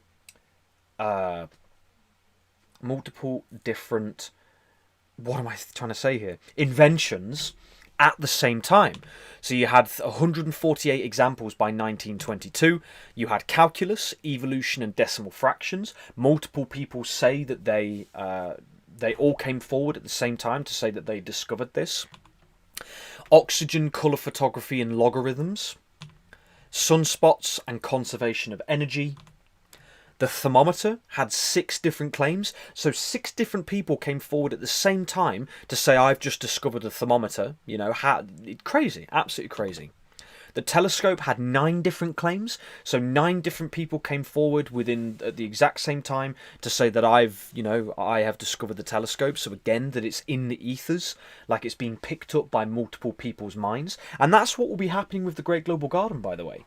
You know, so just like we discussed with what my mother said, so Nikki Allen, a very well-known psychic medium here in the United Kingdom, said that she could feel that things were happening in Snowdonia, you know, things to do with gardens, really powerful things are happening in Snowdonia. She said she could feel it. So to me, that's picking up on what Lucas, Michael and I are you know, we're thinking and formulating. You know, that's we're in the ethers, you know. So this is the multiples effect. The multiples effect is that many people experience these revelations at the same time, and we won't be the only ones, nor were we the first either. Okay. The typewriter had multiple different claims, and the steamboat had 5 different claims. You know, and as David said, these aren't just easy simple things. These are highly complex. You know, the typewriter, the steamboat, these are high levels of engineering, high levels of design. You know, this isn't just simple basic stuff. It's really significant.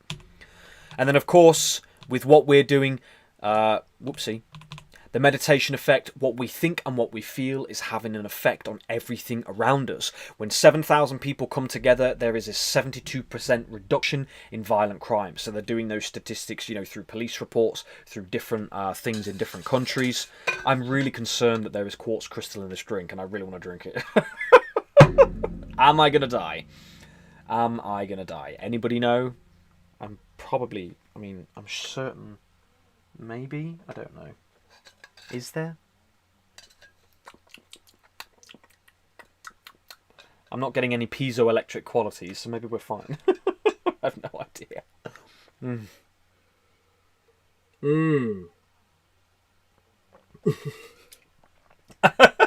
Asna says, no, you won't die. I appreciate that. I'm hoping I won't. I might have a very glittery afterthought tomorrow. Not that any of you wanted to hear that. Although, hang on a second, we do like our bathroom humour, don't we? So yes, tomorrow will be a very glittery experience. Maybe it all sank to the bottom. I think it did. You might glow. When in doubt, leave it out. Yes, Katie, that is the wisest thing to do, and that's certainly not what I did the other day. I don't know if you heard about that, but I have caused a little bit of damage to my eyes, which I'm waiting to heal. But anyway... So, but I agree with you completely. I also want to point out that my discipline at the minute is outstanding because this chocolate is sat next to me and I'm going to wait. I'm not going to have it just yet. So, right then, guys. We are now... I didn't want to go through those yet because I hadn't finished.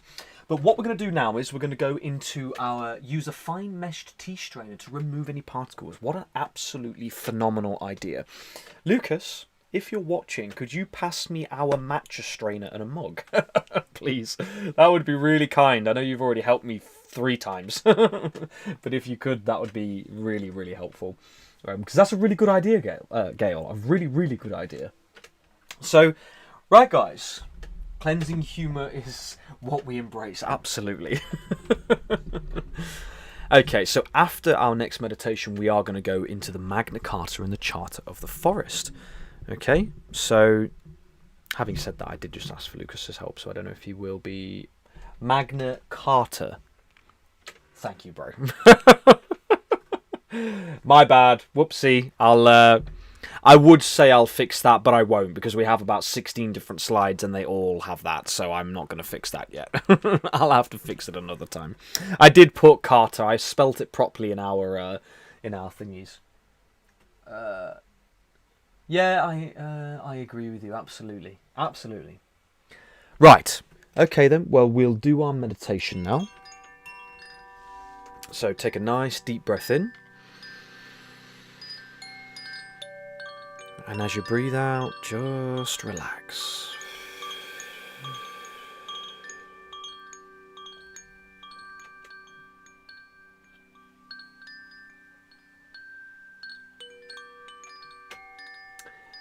Very interesting asana, absolutely.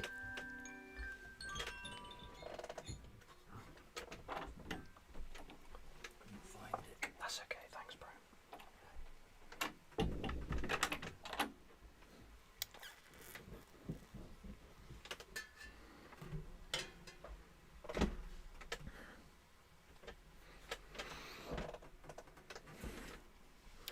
Okay, and again, just take a nice deep breath in.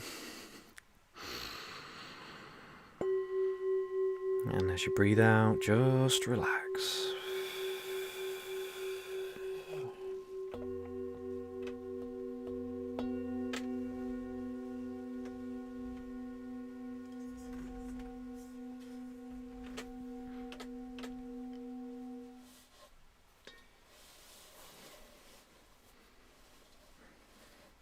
That's better.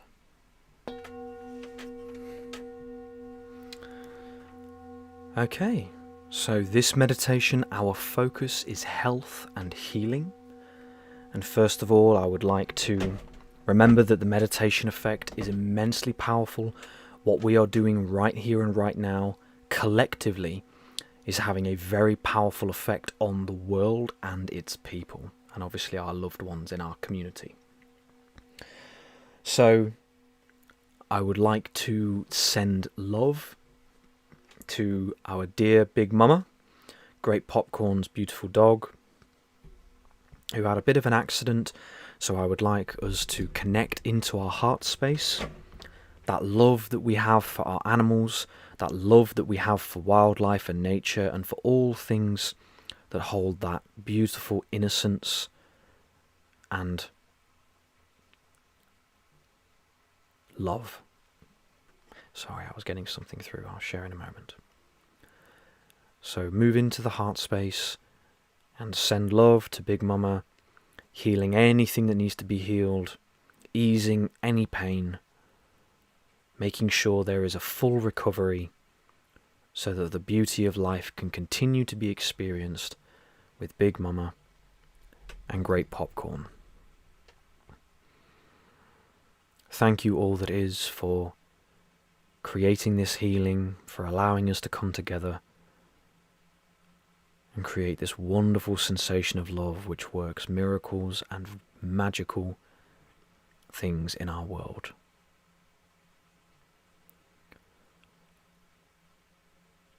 So again, take a nice deep breath in. And as you breathe out, just relax.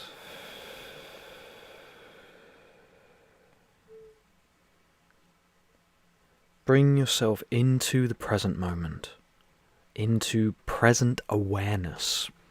This is where a lot of that powerful consciousness resides. Our ability to affect great change comes from our ability to be present, to be centered within ourselves,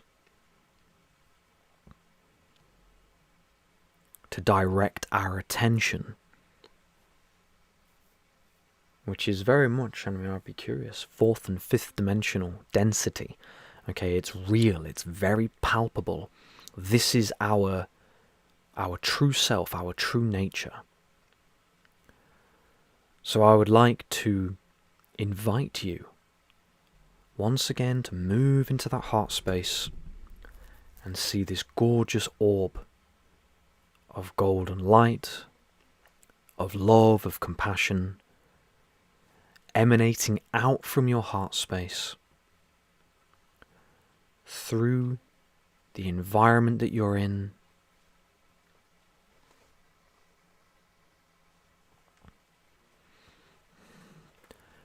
out through your house or wherever you are,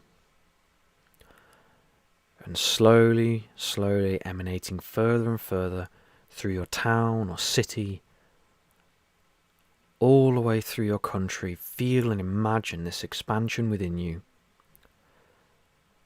until it is encompassing the entire world. And remember, if our thoughts are light and photons travel at 186,000 miles per second, you've immediately encompassed the entire Earth with your thought, with your awareness, with your heart space and presence. It is real. It is literal. It is happening right now.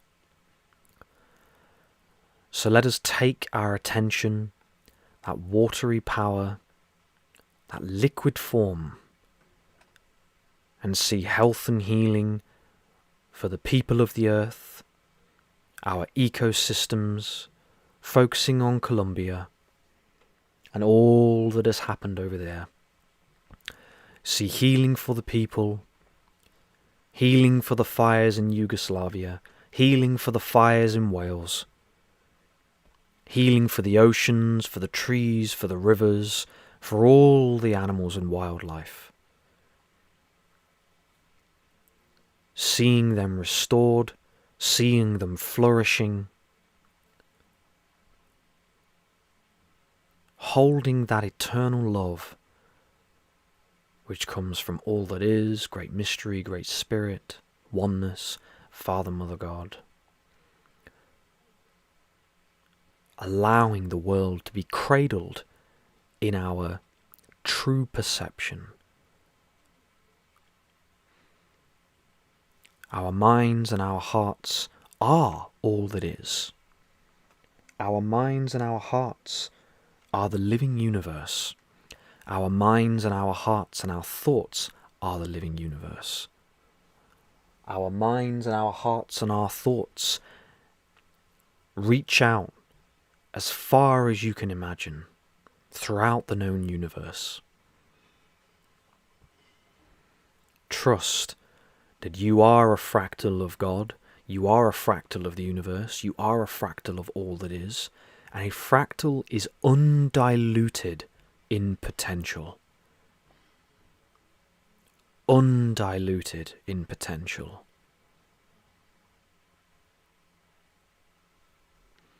You will do the works that I do and greater things.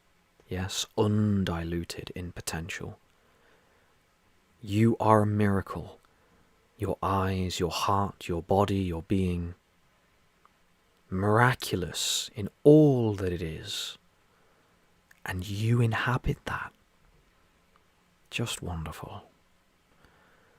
So stay focused now. Health and healing. Health and healing. Health and healing.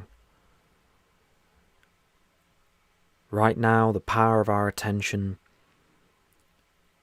is dissipating anger, dissipating rage, dissipating hate.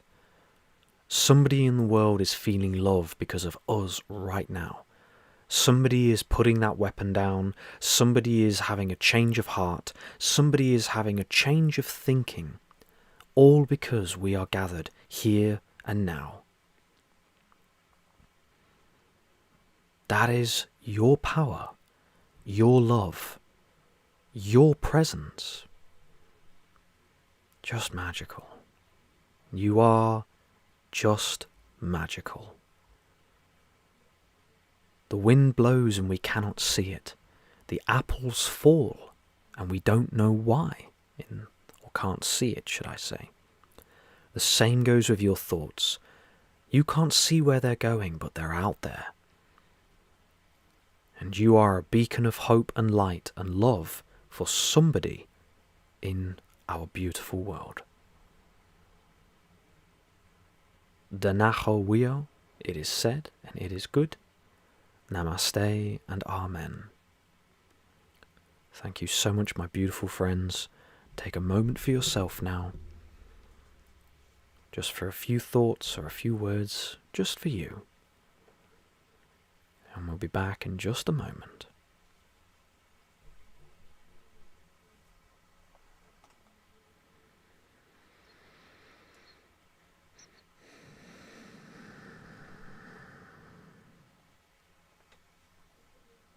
Alright guys, well, when you're ready, please do come back.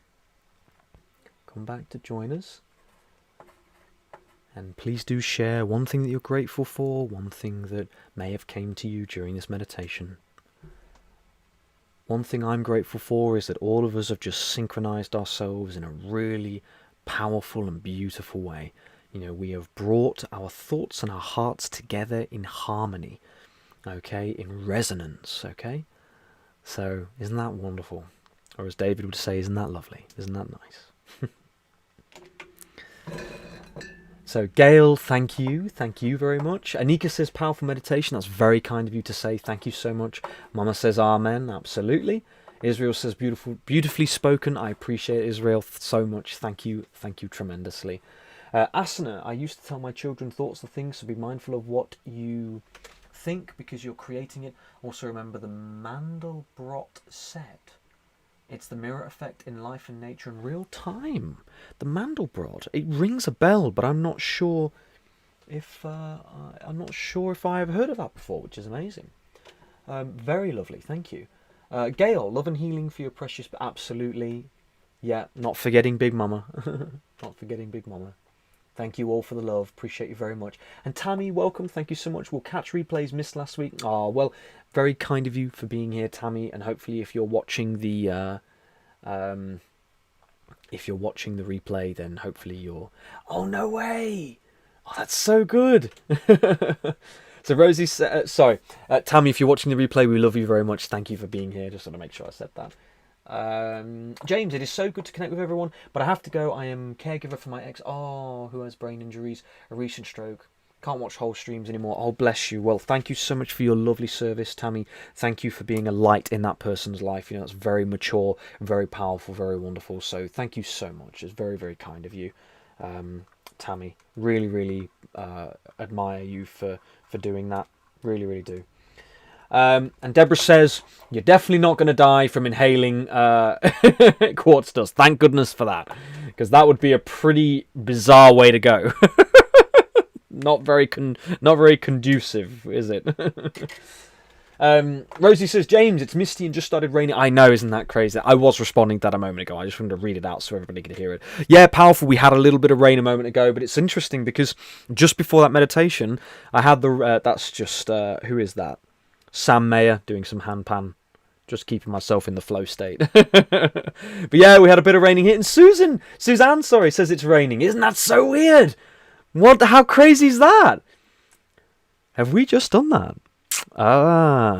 You see, guys? Isn't that interesting? Is it raining here? Not at the minute, but it was earlier. I bet the rains are coming over, though. Isn't that interesting? Well, we're definitely... You see, our fourth meditation is the rains. So that's when we're really going to be harmonizing our thoughts. So let's see what happens then, shall we? We'll have to remember to turn it off, though. We don't want floods. That's the worst thing to happen. Absolutely, Asna. I love the handpan too. Tammy says, thanks so very much, James. I needed that. All connected with you. And I have to go... all connected with you, and I have to go live and healing too. Oh, does that mean you have to leave? Well... Oh, yeah, Tammy, sorry, no, I just saw... Thank you, Tammy, I'm a bit... Let me come back a second. Appreciate you very much, Tammy, thank you so much. Rosie says, we hold the power. Yes, we do. Isn't that powerful? Bradine says, we all could use a cleansing rain. I agree with you, Key. Gail says... I agree with you, Bradine. And Gail says, raining here too. Isn't that fascinating?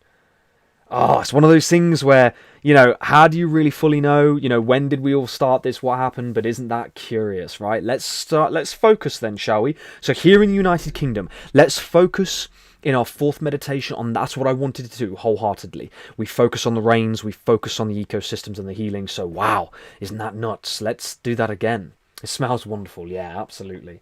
Definitely. Did I miss anything there? Blast says, I'm grateful, James. Rocked that... Oh, bless you. Thank you. Rocked that meditation and prayer. Great popcorn. And I cried as you spoke. Thank you for including Big Mama. I held her. Oh, and the phone, and she watched. That's so lovely. And I cried. Oh, thank you. Thank you for sharing that. Great popcorn. That's really, really heartwarming and really beautiful. Well, the rains have come and the healings will come too. So the healing for Big Mama will come, and, you know, please do keep us updated. You know, I will keep her in my heart and my thoughts, especially over the next few days as well. Absolutely. Okay. Right, guys, shall we crack on then? So we've got quite a bit to get through, okay? So we have a spelling edition. Apologies, guys. Magna Carta with an A. Look, I'll get there eventually. All right, there's a lot going on. Okay. Magna Carta and the Charter of the Forest. My mother did send me the Charter of the Forest quite a while ago, and I didn't make the connection at the time that the Magna Carta and the Charter of the Forest were the same thing. Okay, there were two documents that were connected together. So, the Magna Carta. In 1215, England was ruled by King John, an exceedingly unpopular monarch. After losing crucial lands in France during costly military campaigns, John imposed massive arbitrary taxes on his land-owning nobility, the barons, to fund his wars. Magna Carta translate as Great Charter, and I bet I spelt that wrong too anyway, too as well. And I wanted to go into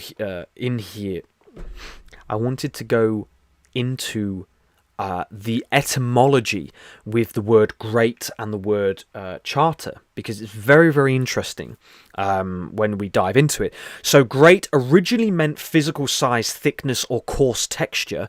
Middle English shift expanded to describe intensity, high rank, and emotional or physical magnitude, right? So the Great Global Garden, the Great Task, the Great Charter of the People, the Great Global Awakening, right? We're using this word great, and I really wanted to expand into this idea of what it really means. And what's also curious is such as being great with child. So there is somewhere within the etymology of the word great, there is this idea of pregnancy. Okay, of being pregnant with child. Okay, and the modern meaning, the shift to mean wonderful or excellent, did not appear until 1848. So we have the Great Global Garden is wonderful, excellent, and it is great in emotional and physical magnitude. Okay, so wonderful and excellent. The wonderful global garden and the excellent global garden. Love that. So. Yeah, very interesting. And then obviously a charter is an official paper that sets up a group or states the rights of a people. Okay, and that is what we're going to talk about in just a moment. Okay. Deborah says, we had a thunderstorm about 2 hours ago, dumped quite a bit of rain. Very interesting. Well, that's good news, as long as it's with good balance, of course. When the barons refused to pay and captured London, King John was forced to negotiate. Go figure. Because again, when we all look at what's happening in the world at the minute, this is something that we have to understand and explore, is that there will be this great coming together of people who will demand change, hopefully in a non-violent way. Drafted in part by Stephen Langton, the Archbishop of Canterbury, the document was agreed to on June 15, 1215 at Runnymede near Windsor. And that's interesting because Lucas and I met two children as we were doing our sort of teenagers, doing our performance, and they said they lived in a castle looking at Windsor Castle or something like that, or they lived in Windsor Castle, which is very interesting. Fun fact for you, King John never actually signed the Magna Carta. It was authenticated using his great seal pressed into beeswax, which is very curious. I don't know why that's such an emphasis, but maybe there's something there that we don't quite know yet. Out of the original 63 clauses in the 1215 Magna Carta, only 3 clauses remain in force in modern statute law today. Right, so 60 of the Magna Carta, only 3 are enforced, and I believe it's 1, 9, and 29. We're going to find that out in a minute, though. It might be 26. So clause number 1. King John promises that the English Church has the right to elect its own officials, and this goes way beyond all the other demands, because even the Pope agrees, and he's holy, so you'll do whatever he says forever and ever. Bonus emphasis of importance. Everything else in this document applies to all free men in England and all those who will be born later, because it's going to last forever. Now, I do have to point out that I did, the notes that I took on the Magna Carta are from a guy who simplified them. I think there's quite a bit of sarcasm in it, actually. Maybe we have a bit of fun with that. Tammy, good afternoon. I finally made it. That's absolutely amazing, Tammy. Thank you so much for being here. What a pleasure to have you with us. Thank you for tuning in. So we might read some very relaxed commentary in this. I probably should have included the link as to where I got all of this from because the old English for all of this explanation's quite... clauses 1, 9 and 29. Beautiful. Thank you, brother. So yes, I made them green. So the ones that are still in effect, I made green. So 1 is in effect, 9 is in effect, and it is 29. Yeah, so thank you for confirming that, bro. Very kind. Gail, Asuna, so cool you have a horse. Oh, beautiful. Back then, signatures were the standard and very rare to use a stamp or seal alone. Very curious. So, Asuna, I really appreciate you being here, and I will keep a lookout for your comments, because you said, obviously, you've got a lot of knowledge from this. So, as I say, it's a little bit unprofessional of me to use this guy's very simplified understanding of the clauses. I just did that for me, and then I didn't have time to get the originals. Maybe we do that next week. Let's see, shall we? It might be better actually to get the actual translation and then add his in so we have both. That would have been better, but anyway, too late now. I wouldn't have had time anyway. I was preparing these right up until the last minute. Right. Apologies. Let's go main camera. I would like to ask for your help. So for everybody who's watching right now, please do hit the like button as well, by the way. For everyone who's watching, I would love to have your help. So what we're going to do, in these clauses of the Magna Carta, I would like to, for everybody, as we're reading them, okay, and reading this guy's explanation, make a note of any that you think would be relevant for the Great Charter of the People. Okay? So I'll say that again. Try and make a note of any that you think are relevant for the Great Charter of the People, because I think it would be really lovely for you guys to be involved in that being written. So I am going to start doing that, probably with Lucas as well, although I know he's a bit busy, but I'm going to do that this week. I'm going to start fleshing that Great Charter of the People out so that we have that alongside the 7 pages. I think those 2 pieces of documentation are going to be truly powerful when we share that with people, because they will read it and see, oh my goodness, they literally are laying out the freedom of the people through this document. Why it's not been done is so bizarre to me. But anyway, so each of these clauses, make a note, either even though you've tried to email me and nobody can, but you know, Facebook, TikTok, Instagram, YouTube comments, whatever. The Great Charter of the People and the Great Global Garden. Absolutely, Anika. So that's kind of, again, that's the idea, is that we've got the Great Global Garden, and alongside it, right on the edge, a companion, is the Great Charter of the People, which can stand on its own if it wants, right? That's the lovely thing, is that can stand on its own, because that's the rights of the free men and women of our world, and children. Men, women, children. The free people of our world. Because again, the Magna Carta only, from my understanding, Asuna, appreciate your input, from my understanding, it was only involving the barons and the land gentry. It was not for the people. The people were not classed as people, they were classed as serfs and slaves. Okay? Lucas says, clause number 1 is freedom of the church, as we've just read. Clause number 9, liberties of the City of London. And 29, right to due process and a fair trial. So curiously, 29 is the only real one that actually holds standing. The rest of it's, again, for the wealth. Lucas says, note how the City of London remains legally protected, the mafia money laundering capital of the world. There you go. Of course it does. You know, it's its own separate country, which is no bueno. Anyway, let's come back. We've got quite a few of these to go through. Clause number 2. The king promises to stop abusing the taxes placed on the transfer of aristocratic titles to heirs. The amounts are stated. Now, one important thing I want to note to you here. A lot of people at the minute are sort of going to the Magna Carta. They are connecting with the Magna Carta. But again, you know, it's very bizarre to me. This was not for the people. This was for the barons and the people who considered themselves higher than other human beings. So to me, there's a distortion there. But anyway, we're going to write the Great Charter of the People, which is for everyone, you know, everybody. And everybody, you know, that whole idea of then, you know, that idea of goodness and decency, that idea of being given 2.5 acres of land at least for a family, etc., etc. So that can go in there in some way, shape or form. The barons remind the king that it's not cool... that it's not cool to charge underage heirs fees to inherit titles, so back off. That's the actual translation, would you believe? From 1215, the barons are reminded the king that it's not cool, man. That's not the original translation.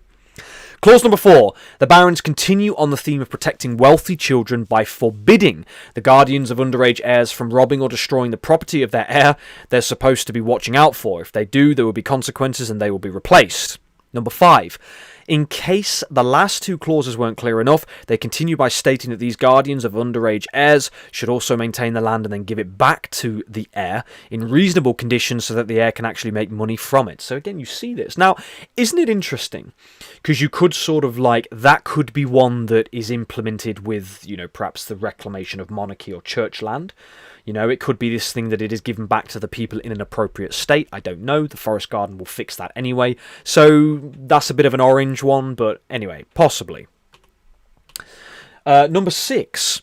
The authors clarified the rules around forced marriage by saying it's fine if you want to arrange a marriage for an heir, but only if the marriage is to someone of equal rank and the family is invited. No secret marriages to poor people. So again, remember, look at this, look. This is again to do with the wealthy land gentry. And this is the Magna Carta, which is what a lot of people really hold the torch for.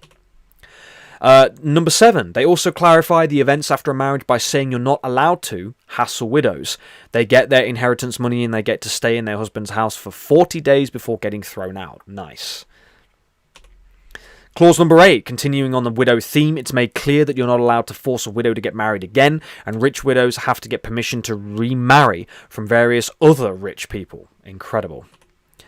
Number 9, so this is another one that is still in force today. I suppose you can sort of see why a lot of them probably were taken out.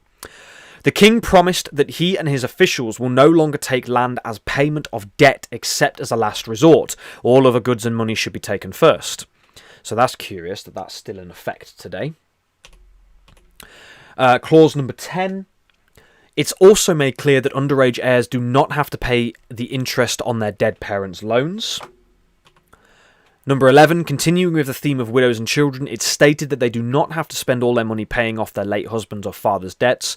They get their inheritance and or a reasonable amount of money before they have to worry about paying back loans. So you can understand that when we start to write the Great Charter of the People, it's going to have a significantly higher level of morality and importance than focusing on how much money people get, right? So I feel like we might, as we're going through these clauses, there might be that little thought within us of like, well, James, this is really bizarre.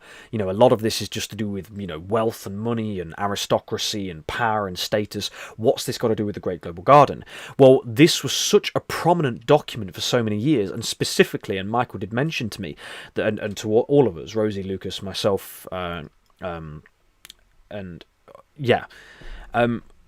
going through this understanding, the Charter of the Forest was applicable for at least 750 years, only until the 19th century, so about 1945 or something like that, or 1923, one of those, we'll find that out in a moment, I believe.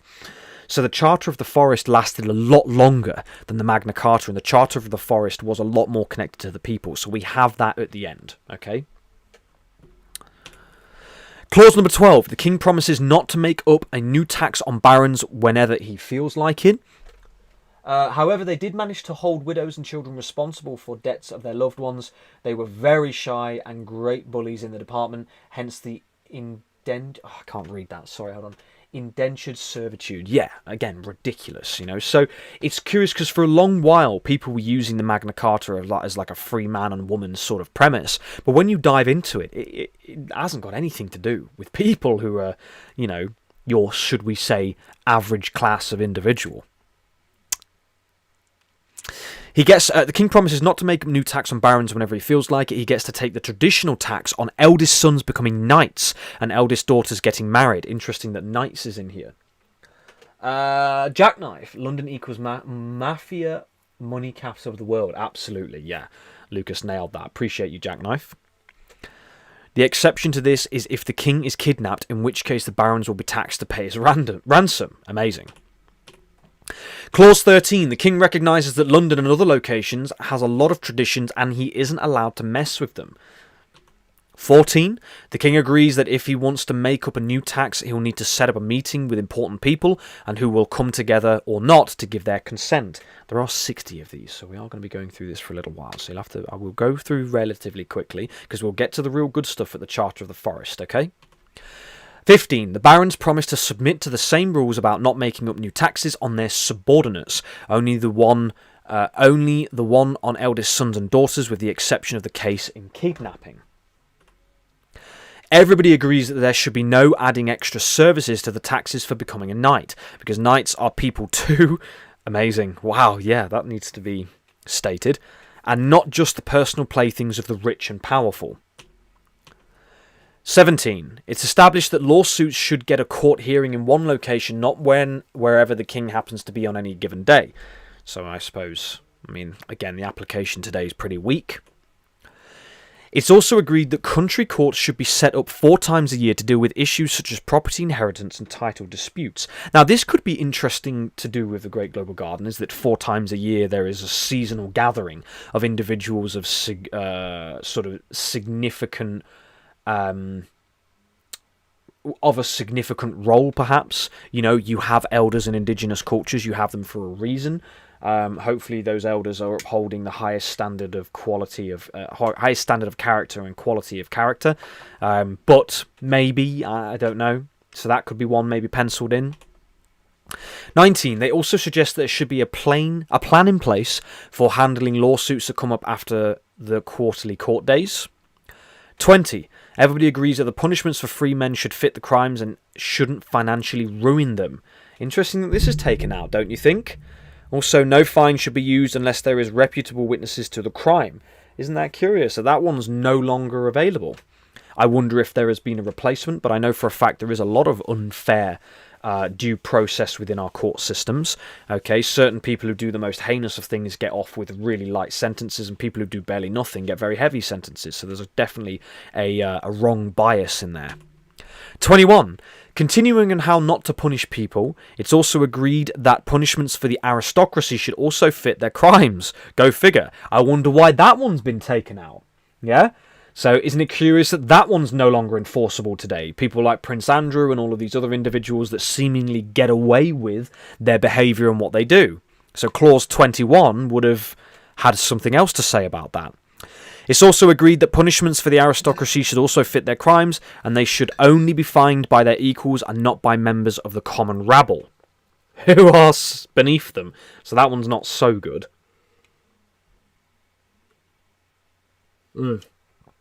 Just over a third of the way done here. 22. It's also added that punishments for church officials should also fit their crimes, but can't include taking away their church title, because that isn't yours to take. Isn't that fascinating? You see the disparity, okay? The disparity between the church and the people and the monarchy, these separations of organisations and governments and organisations. 23. Everybody agrees to stop making up new ways to force people to build stuff unless it's part of some ancient tradition. 24. It's stated that just working for the government does not automatically make you a judge, and only judges can decide lawsuits. I recently have found that extremely bizarre, because an individual who is a judge surely should be of the highest quality character, and we do know that there is a lot of corruption, should we say, in those situations, so, you know, not that great. 25. They all agree to stop raising local rents and taxes on all land except the king's land, which he can charge whatever he wants for. Again, isn't this curious that this is taken out? Because stopping raising those taxes and those rents is something that, you know, is very important. I know there are a lot of housing laws, renting laws that are quite they benefit the renters, the people who rent the homes. 26. It's established that if someone dies and hasn't paid his taxes to the king, then royal officials can come and take his stuff until the debt is paid. Crazy. 27. It's also established that if someone dies without a will, then his family and friends get to divvy up his stuff and pay off his debts while church officials watch. Amazing. 28. The king agrees that royal officials... these really are puerile. You know, when you think about it, okay, when it comes to governing people, but it's just so far away from where we need to be thinking in terms of the land and the future that we're creating. It's just not there. So what we can do with the Great Charter of the People is we can create something that really is powerful. And it's not just the Great Charter of the People, but it would be the Great Charter for the People and the land, perhaps. Because again, don't forget, we want to give the earth living person rights. It already has that, right? It already has that. We don't need a legal system or a legal philosophy to grant the earth living person rights, but because we're living, a lot of people are living unconsciously, we have to make sure that nearly there.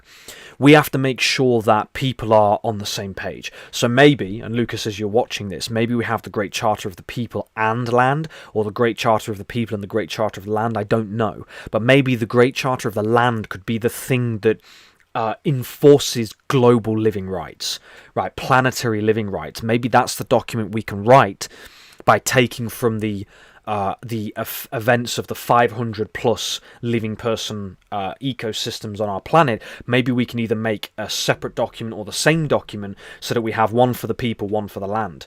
Although again, the whole idea is to unify the people. So interesting, you see, guys? You see why this is powerful? So we might sit here and thinking, God, James, this is boring. All these wealthy land gentry stuff is hardly tantalizing information, James. But in the due process of going through this together, thoughts come up, right? Yes, because the people are a part of the land, absolutely. Yeah, we need to protect both, 100%. So maybe there's either two documents, or maybe the people and the land are intertwined. You're absolutely correct, Asana. So maybe, in that spirit of making titles unnecessarily longer, we have the Great Charter of the People and Land. You know, is that still poppy?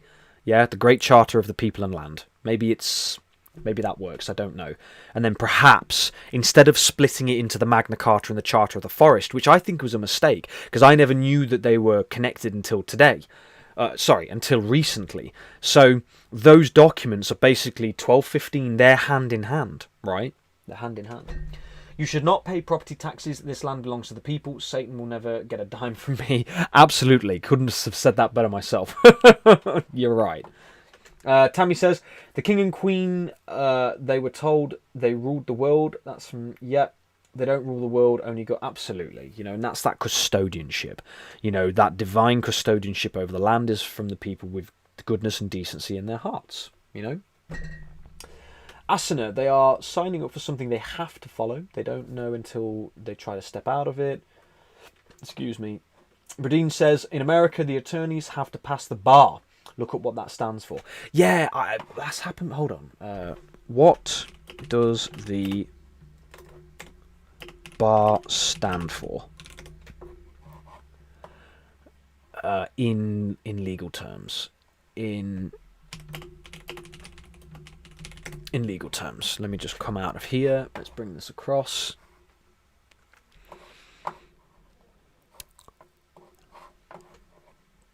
I'm not sure if I've put this in properly. This is what it comes up with. Let's just go all. It's a shame that it literally is automatically AI now. Bar law. In the law, the bar is a legal profession as an institution. I can't read it because of my eyes. Could you find that for me, please, Bradeen? Because I'm having a bit of trouble finding that myself. But if you could find that, that would be wonderful. However, most people don't know that the true fact that America is controlled by the crown. Interesting, yeah. Certainly doesn't surprise me, that one. The United States of America does not follow the crown. We don't associate their laws, and I know they they need to keep their fingers out of our piggy bank. Yeah, absolutely. Aston says, however, they did manage to hold widows and children responsible. Oh, yeah, they were very sly. Yeah, absolutely. The physical barrier in courtrooms that separates the sea for legal professionals. Yeah, and of course, what's it called? That they say at the end when somebody leaves is that they've left the something. So yeah, I hear you. Yeah, it does. Great popcorn. It does go straight to AI. That's one unfortunate thing about Google. Maybe there's another browser like Brave browser. I know that Andrea had put me onto that. Mummy Malins says, I've heard this a few times in the film Past the Bar. Yeah, interesting. Not free from a foreign government. Not free from a foreign government. Interesting. I understand what you're saying. I do.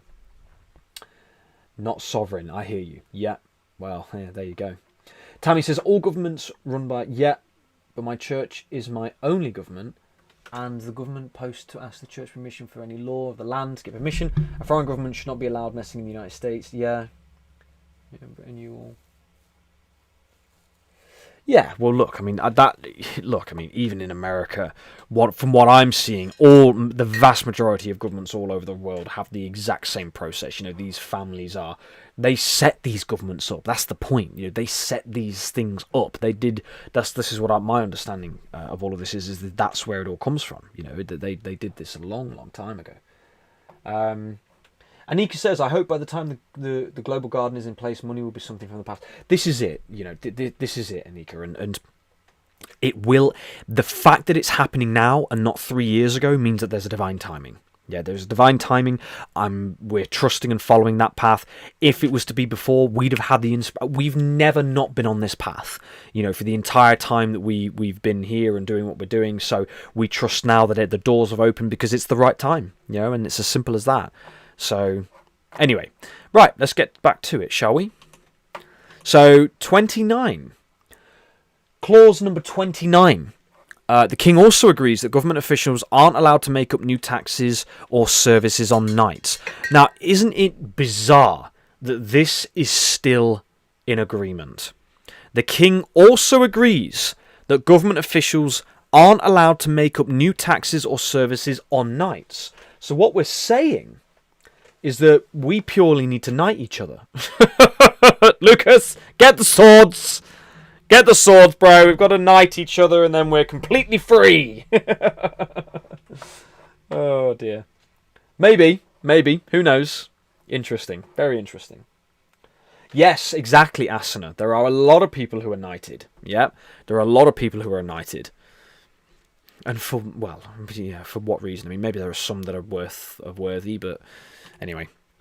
30. Furthermore, royal officials aren't allowed to steal modes of transport from people or use them like an unpaid taxi service.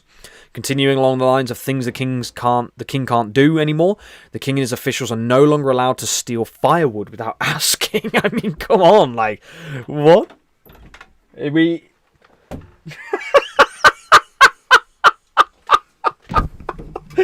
The comedic effect of that slowly entering... Hold on, wait, bro. Wait. Let's go full camera. Let's do that again. Bring it in. Bring it slowly in. So this was what just appeared from my... So this is Lucas's weekend sword, okay? And it just doesn't stop. Just literally, I can't even put it over on the bed. This is a claymore. Okay, this is one of the props that we use in our performing. It's so funny. Literally can't fit it. It's so crazy. So we have the swords that Lucas and I forged together, and then Lucas managed to pick this up in a really cool place. He picked it up with his armor at the same time, so we got this claymore. Very impressive. Look at that look. So very, very interesting. So this is a... yeah, Rosie says, was just going to say the sword you had yesterday would do perfectly. Yes. Well, for perfect comedic timing. Fucking hell, though. God. Ugh. There we go. It's on the bed. It's okay. There we go. I am aware that we're nearing our next meditation, so we'll keep that in mind. Well, sorry, we're on the next meditation. We're already 3 minutes late, so we will get to that in a moment. Great popcorn, so funny. They appreciate that. It is, Anika. It's a ridiculous sword. Quite the sword, yeah. I am free. It's the devil. The bad government is making... Yeah, I'm with you, Tammy, absolutely. I think this could be inappropriate. Look, you said... Yeah. Jackknife says, holy heck, I'm intimidated by the length of that sword. I know. Look, I'm the one that has to give it to him in the theatrical performance, yeah? And the first one was, he says, I've seen bigger toothpicks. Nothing like a little bit of a little bit of insecurity just to get yourself through the day, yeah?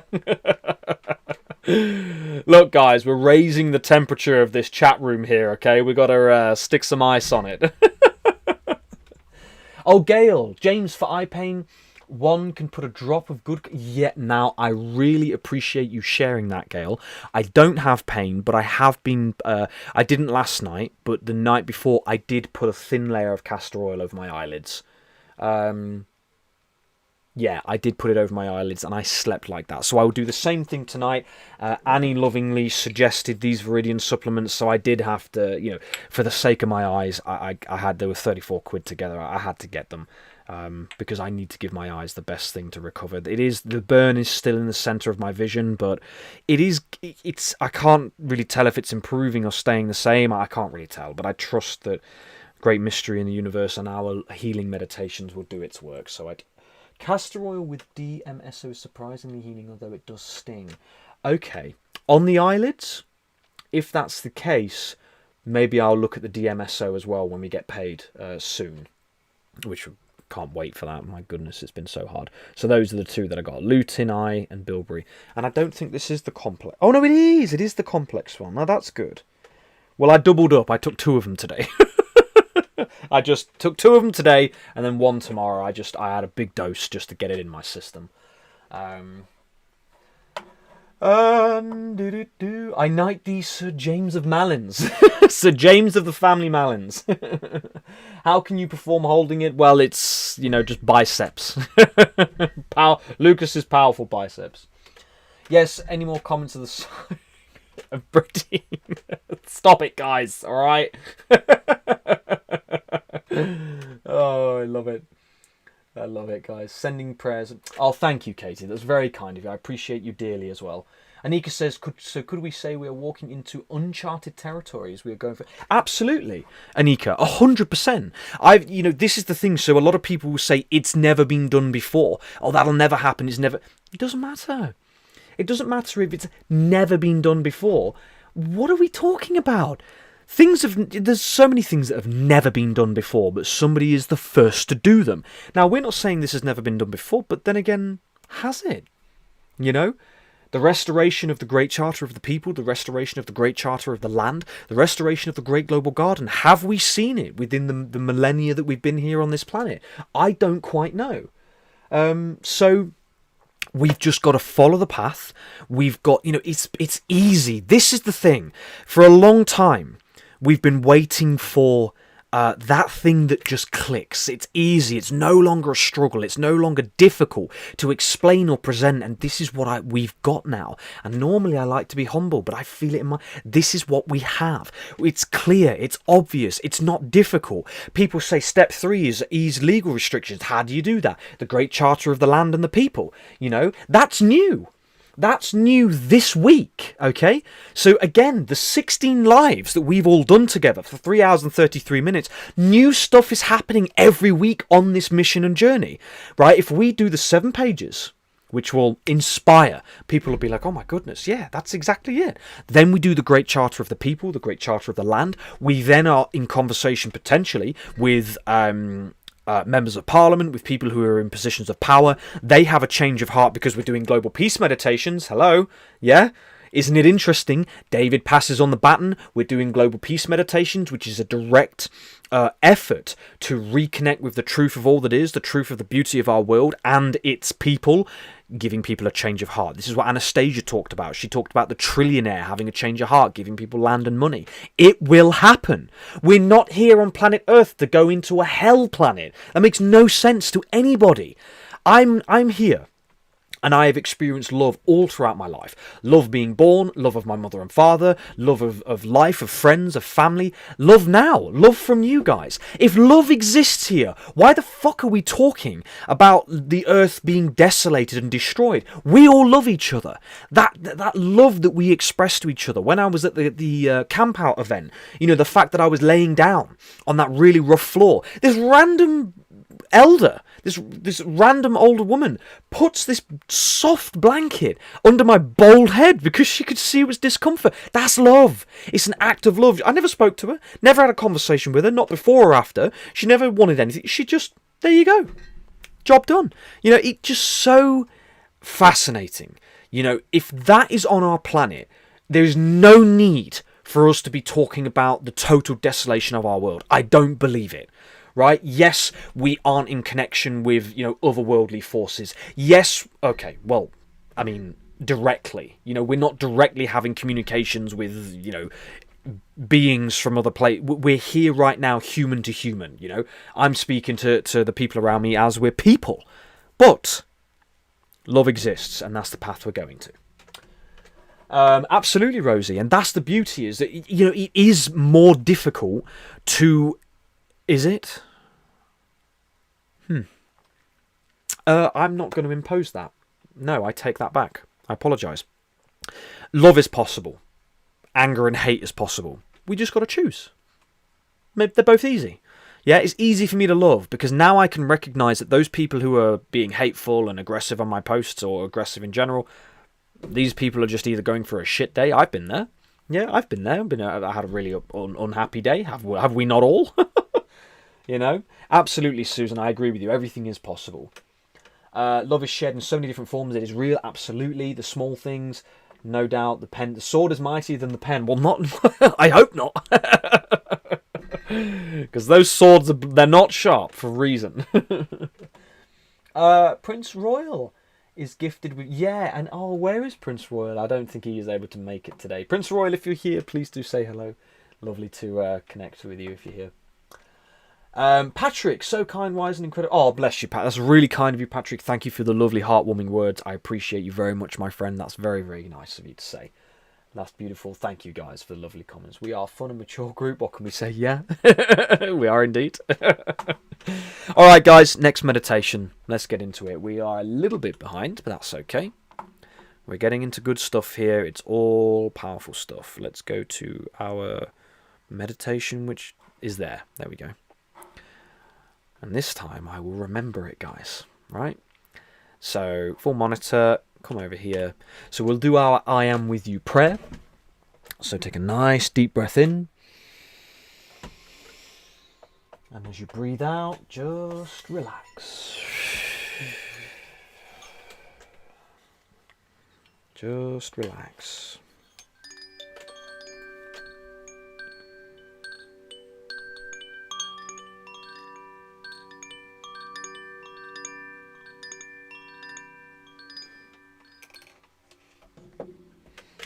Take a nice deep breath in.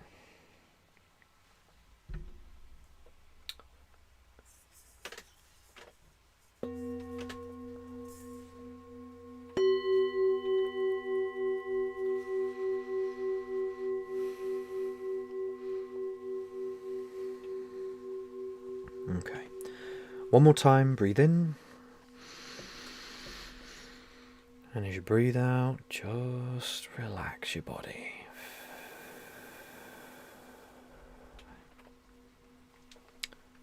Okay.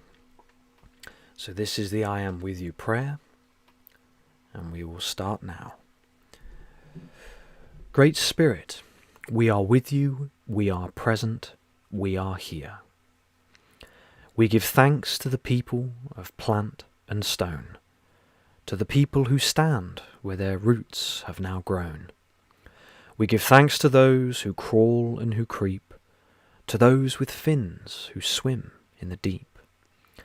We give thanks to great eagle and those with wings, whose wisdom and truth Father Sky brings. We give thanks to the chiefs of fire and air, of water and Mother Earth, whose healing we bear. Grandfather Sun and Grandmother Moon, you are the light and we are the tune. Medicine walks reveal what you give, the language of love as the reason we live. Whirling rainbow brings a promise of peace, of uniting all nations, all peoples, and all creeds. From our hearts to our roots, to our crowns above, May we learn all our lessons and be open to love. We give thanks to the directions on the sacred wheel, whose guidance speaks on the winds that heal. We stand for all that is right and true, so that your loving light may shine on through. The presence of Christ, all light, resides in our hearts. May we forgive all those who miss their mark, as well as ourselves when we stumble and fall, and fail to uphold the highest of all.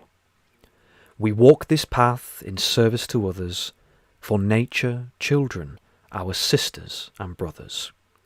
Our minds are quiet and our hearts revealed. The earth is restored and your children are healed. Denacho Wio, Great Spirit, it is said and it is good. So thank you so much, guys. Again, take just a moment for yourself to say anything you wish to say, and we'll come back in just a moment.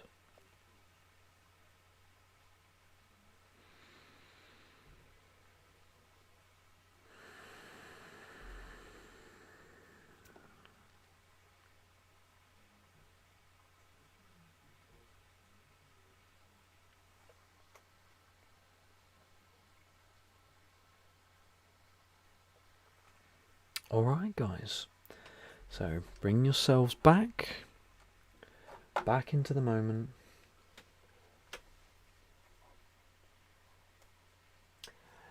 Very interesting, Gail. I appreciate that feedback on the DMSO. I'll definitely have a look into that. Thank you so much. So, right, guys, please, as you come back, let me know what came to you, anything that you're grateful for, anything that came during the meditation. Appreciate you all very much. Hope you don't mind. I'm going to have a bite of this chocolate now.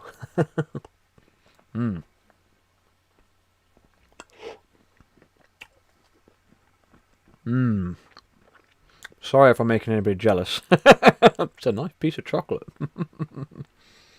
Oh, I love you too, Mum, very much. I am with you as well. Great Popcorn says it was lovely. Appreciate that. Anika says that guided meditation is always so gentle to the heart and soul. I appreciate that very much. That's lovely to hear. Love you all too, Mama. Please share. The link, go in the description. So the description of this live video, you'll find the link for it in there. The Google Doc is in there, and you can save that to your heart's content. So let me just try to show you here. 1 second. I will literally show you so that you know exactly where it is. Let's just come over to the YouTube studio. Sorry, Asana. I apologise. Soul Coach Suzanne, hello, welcome. Thank you so much for being here. Appreciate you so much. I am here. Oh, bless you, Suzanne. It's lovely to have you here. Thank you for tuning in. Bless you from my heart. I pray things are going well for you. Absolutely, yeah. I did have a little unfortunate moment with my eyeballs with the eclipse, but other than that, everything's all good. I do look forward to my eyes being better, that's for sure. It's very, it's really, you know, what it's done is it's opened me up to a great deal of appreciation for my eyesight, that's for sure. Right, guys. I'll just come over here, full monitor. So if you see here, do you see that just there? So that's the prayer. So obviously this is in the back end, but if you click on that there, I Am With You by James Malins, Google Doc, you should be able to find it. If I click on the link, actually, maybe this is better. There you go. Leave. Yes. Right, pause that. So here we are on the live stream. If you're on your mobile or your phone or anything, just click on more down below. And if you scroll down, you will see the I Am With You prayer right there. Okay? So you can find it there. And like I say, just take it to your heart's content. Share it wherever. Not a problem at all. Not a problem. Again, I appreciate being able to share that with you each week. It's really lovely. Ignore that. I like watching that guy. He's an absolute maniac. I do like to watch him time from time, but he is certainly not a PG streamer. Let me put it that way. He's actually relatively insane, but I think he's funny. It's my way of... It's my hioka. My way of relaxing, I suppose, after some hard work. So where were we? We were well past this. Yeah, we were up into here. Charge people taxes. Da da da da. The king agrees. I think we were about here. So right, guys, let me just have a look at the rest of the comments.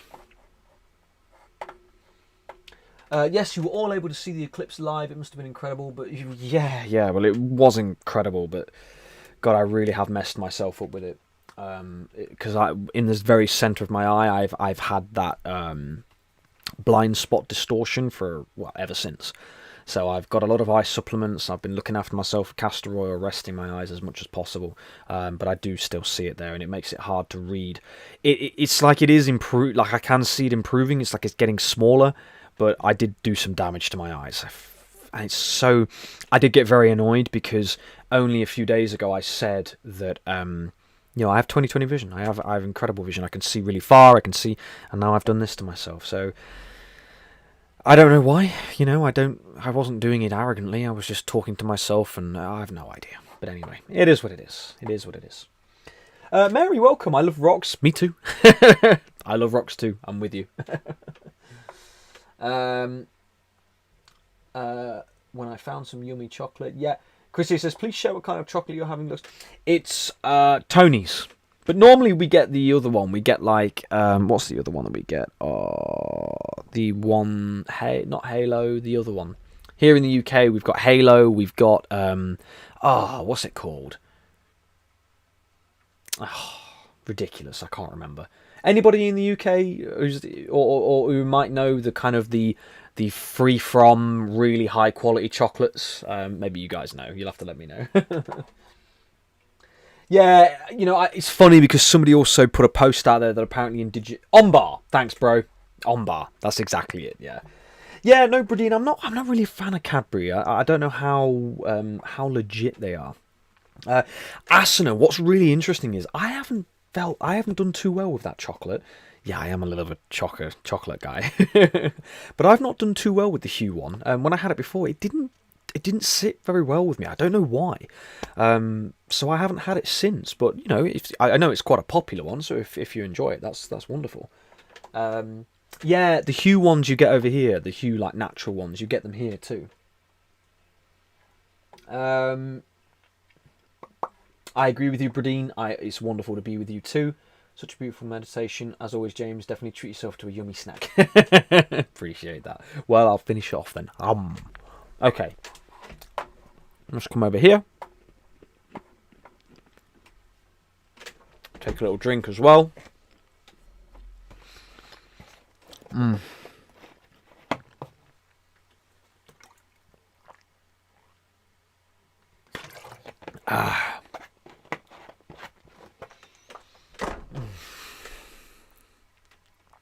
Number 32.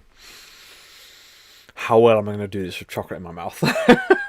Probably not very well. I should probably stop eating chocolate before I do this. I've had some visual disturbances because of anxiety. I've had big blind spots that stay for a while. One small still there, but they do eventually disappear into nothing. I really hope. Yeah, I appreciate you sharing that. And I have had this before. So I've had this because I've done bits of like looking past the sun, and I had it for like a day or so. This is 4 days now, so it sucks. It really does suck. I agree with you completely, Tammy. I do much prefer dark chocolate as well, but I appreciate that, Rosie, very much. I had a bad feeling about the energies moving at the time, so although I'm in the south of Spain, I chose. I mean, look, I resonate, Anika. I think you probably did the smart thing.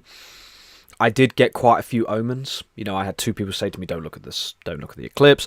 I had the heron fly over screeching, it was I don't know, it's weird. When we think about why our behaviour, I just did it unconscious. I didn't think.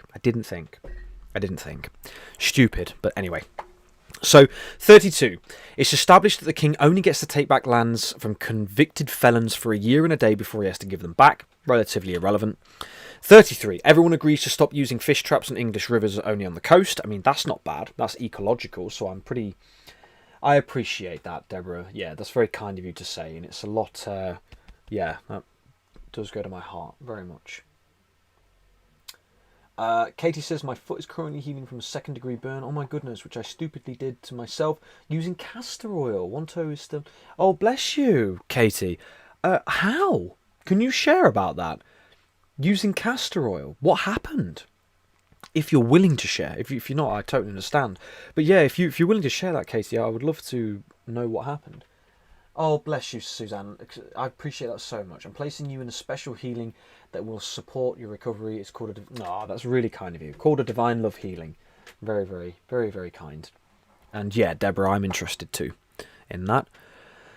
So 33, interesting. That's ecological. I can get on board with that. 34. Also, no one can take land away from anyone else without a local court trial. Yeah. It is suggested that England should use standard measurements for things such as grain and cloth. Okay.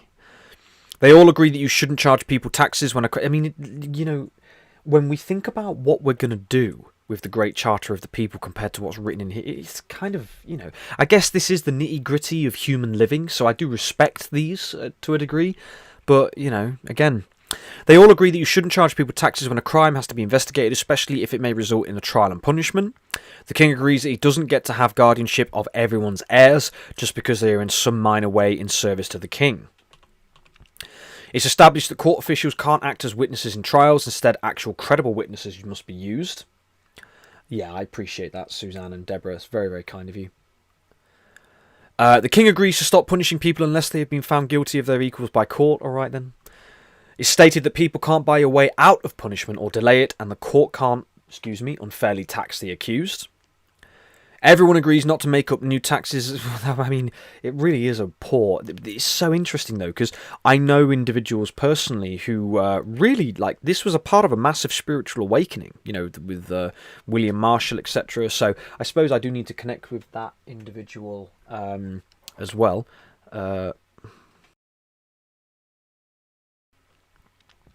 Everyone agrees not to make up new taxes that would prevent merchants from doing business and moving freely in England unless England is at war with the merchant's home country, in which case the merchant will be imprisoned, and whatever is happening to English merchants in his home country then will also happen to him. They established that it's okay for people to leave England and then come back, and that people should only be hassled for doing that. Yeah. The King promises not to make up new taxes on fortified titles.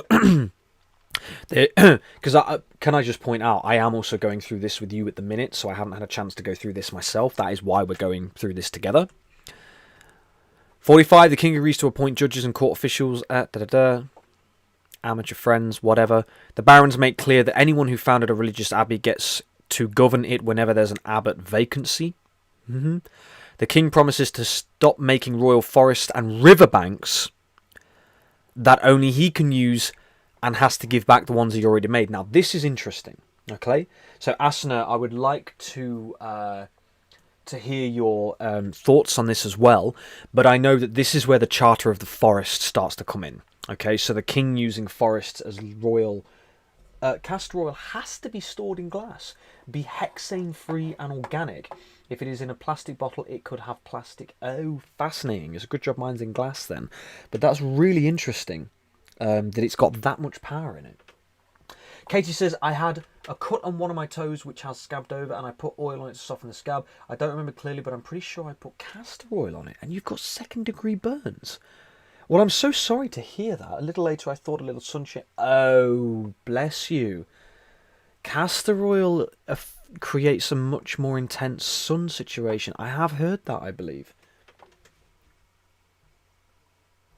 Every large commercial industry has been infiltrated and the processing has been intentionally contaminated. How unfortunate. It's really unfortunate. Lucas says Cadbury got too popular, unfortunately, and was brought out in 2012 by Kraft and then American giant Mondelez International. Death knell for a great product, Roundtree's... yes. Wow, that's it, isn't it? That's it. It's not very good. The nobility started more and more to push the commoners off their hunting grounds. We still live... Yeah, absolutely. I mean, that was really powerful when we all went through the Enclosure Acts, and this is kind of to do with that. You know, it started early, and it started around about this time. You know, so again, the King promises not to make royal forests and riverbanks that only he can use, and has to give back the ones he already made, you know. So the idea of this is that he wanted the entirety of Devon Yeah, so he wanted the entirety of Devon for his hunting ground. He took the entirety of Exmoor and the Peak District. They were owned by the king for his own stuff, and everyone else had to get off. And the Scotland, the Great Scottish, what do they call it? The Great Scottish Reclamation is not that, but they basically just brute forced everybody off the land and they kicked them off into a different country. You know, absolutely crazy. Lydia, Alter Eco is also a conscientious chocolate brand. I love that. Yeah, we've had that a few times. They are really delicious. Alter Eco is a really wonderful one, so thank you for that suggestion. Absolutely. What time is it? 2:38. The next one, I mean, we can do them both together. We've tended to do that at this point, and I think it's still quite good. I want to get through the Charter of the Forest at least.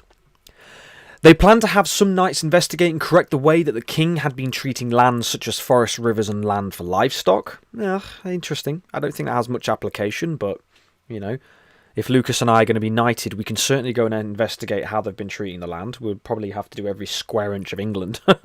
But anyway. 49. The king agrees to free the hostages and charters that he took during the skirmishes that led up to the peace agreement. Okay. However, the king will also strip certain other people of their titles, and they will never be given titles again. 51.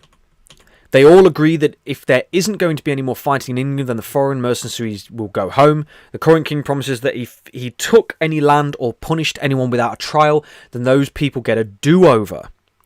But if either of the previous two kings did that, then it's not the king's problem because he's going on crusade. And it isn't fair to make people deal with lawsuits while on crusade, but he'll think about it when he comes back. The barons also agree that the current king doesn't have to deal with legal disputes created during the reign of previous kings because he's going on crusade. He'll get around to all that when he returns.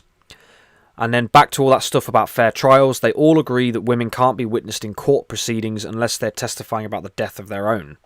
Okay, weird. The king promises to give back all fines that were unjustly collected, and the council of 25 barons will get to decide what to do with the money. Nearly finished, guys. It's stated that all these rights given to Englishmen also apply to Welshmen too, and to people living on that sketchy border between Wales and England. It's made clear that the part about not dealing with the unfair acts of the previous kings also applies to the Welsh. The current king isn't getting involved because, in case you didn't hear, he's going on crusade. The king agrees to return Welsh hostages and charters too as part of the peace agreement. The king also promises to treat the King of Scotland the same as the English barons, giving back hostages and charters unless there is some traditional way of handling them that he doesn't know about. It's stated that all of the above applies to everybody, even clergy and ordinary men. That's the one right at the end. Hey Meg, how are you? Hope you're doing well. Lucas says, aristocrats, landed nobility still own 30% of all land in the United Kingdom. Well, it's interesting because from what I've seen, 0.06 was one figure, 1% was another, that 1% of the population of England own all the land, which is completely absurd. I mean, 1% of, what is it, 73.2 million people? I have it. Those numbers came forward before. But yeah, very interesting. Katie, start using chlorine dioxide or DMSO. It will save your toes. Beautiful. Well, Katie, hopefully you heard that. And bless you, Katie. I'm so sorry to hear that. Yeah, please do try what everybody said. And hopefully that will really, really help you out. That would be good. Please do have a look into that. And do your research, of course. I have to say that. So now we're into the Charter of the Forest. The Charter of the Forest of 1217 contains 17 key clauses, none of which are in enforcement today. They reduced royal forest sizes, restored common land rights. Yeah, this is the route we probably should have started with this, but anyway.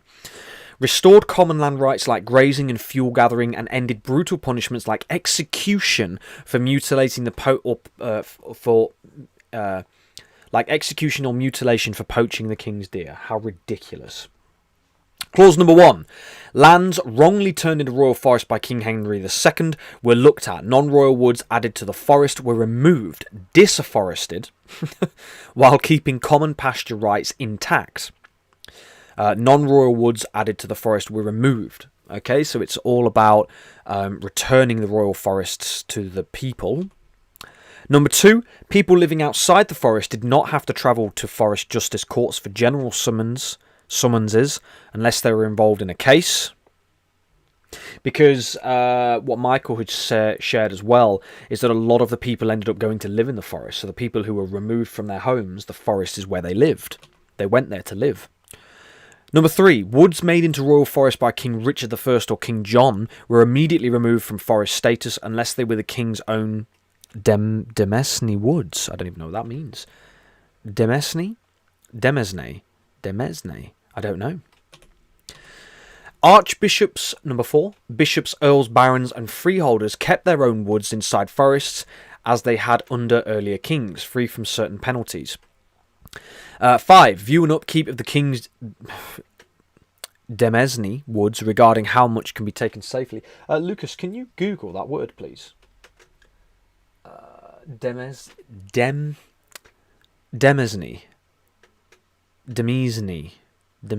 I have no idea. No idea what that means. 444, it is indeed. Appreciate you, Blah. Thank you so much for that.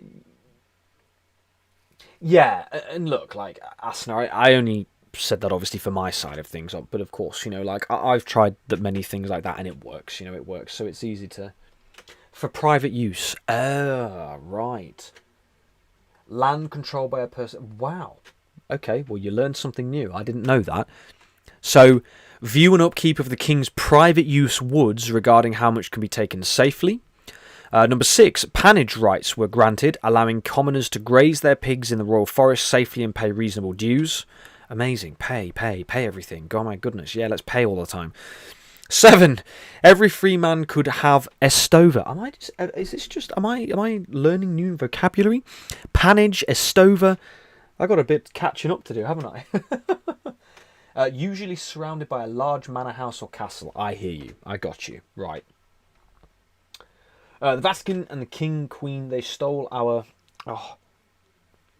silver and gold so they can stay in power and made us slave. We live in a planet of... Yeah, for now, Tammy. Of course, for now. That's changing. Absolutely changing. Well, I've heard it often and I don't find it funny that they refer to land others would appreciate as a pile. Bradeen, sorry. It is supposed to be funny that the aristocrats refer to their family property as the family pile. Oh, I don't really understand that either. Very interesting. Weird. Every free man could have estover, meaning they could collect firewood and timber from their own woods inside the forest safely without interference. Number 8, unauthorised destruction of covert woodland cover was penalised, requiring better oversight by local officials. Again, it's all just puerile stuff. You know, this is just really... you know, what we can write is so powerful. You know, so powerful. Number 9, free men could... There's number 4. Agist could agist their wood and make mills, ponds, or fish preserves on their own land outside covert areas without harming neighbours. 10. Abolish the death penalty for mutilation, loss of limbs or eyes for killing the king's deer. Offenders faced heavy fines or a year and a day in prison if they could not pay. Now, isn't that interesting, Lucas? A year and a day. Because that's very, very druidic, right? A year and a day in prison. Isn't that curious? Number 11. Noblemen and travellers passing through royal forests could take a small amount of venison deer under the view of the forester if the forester was present, or by blowing a horn if absent. Very interesting.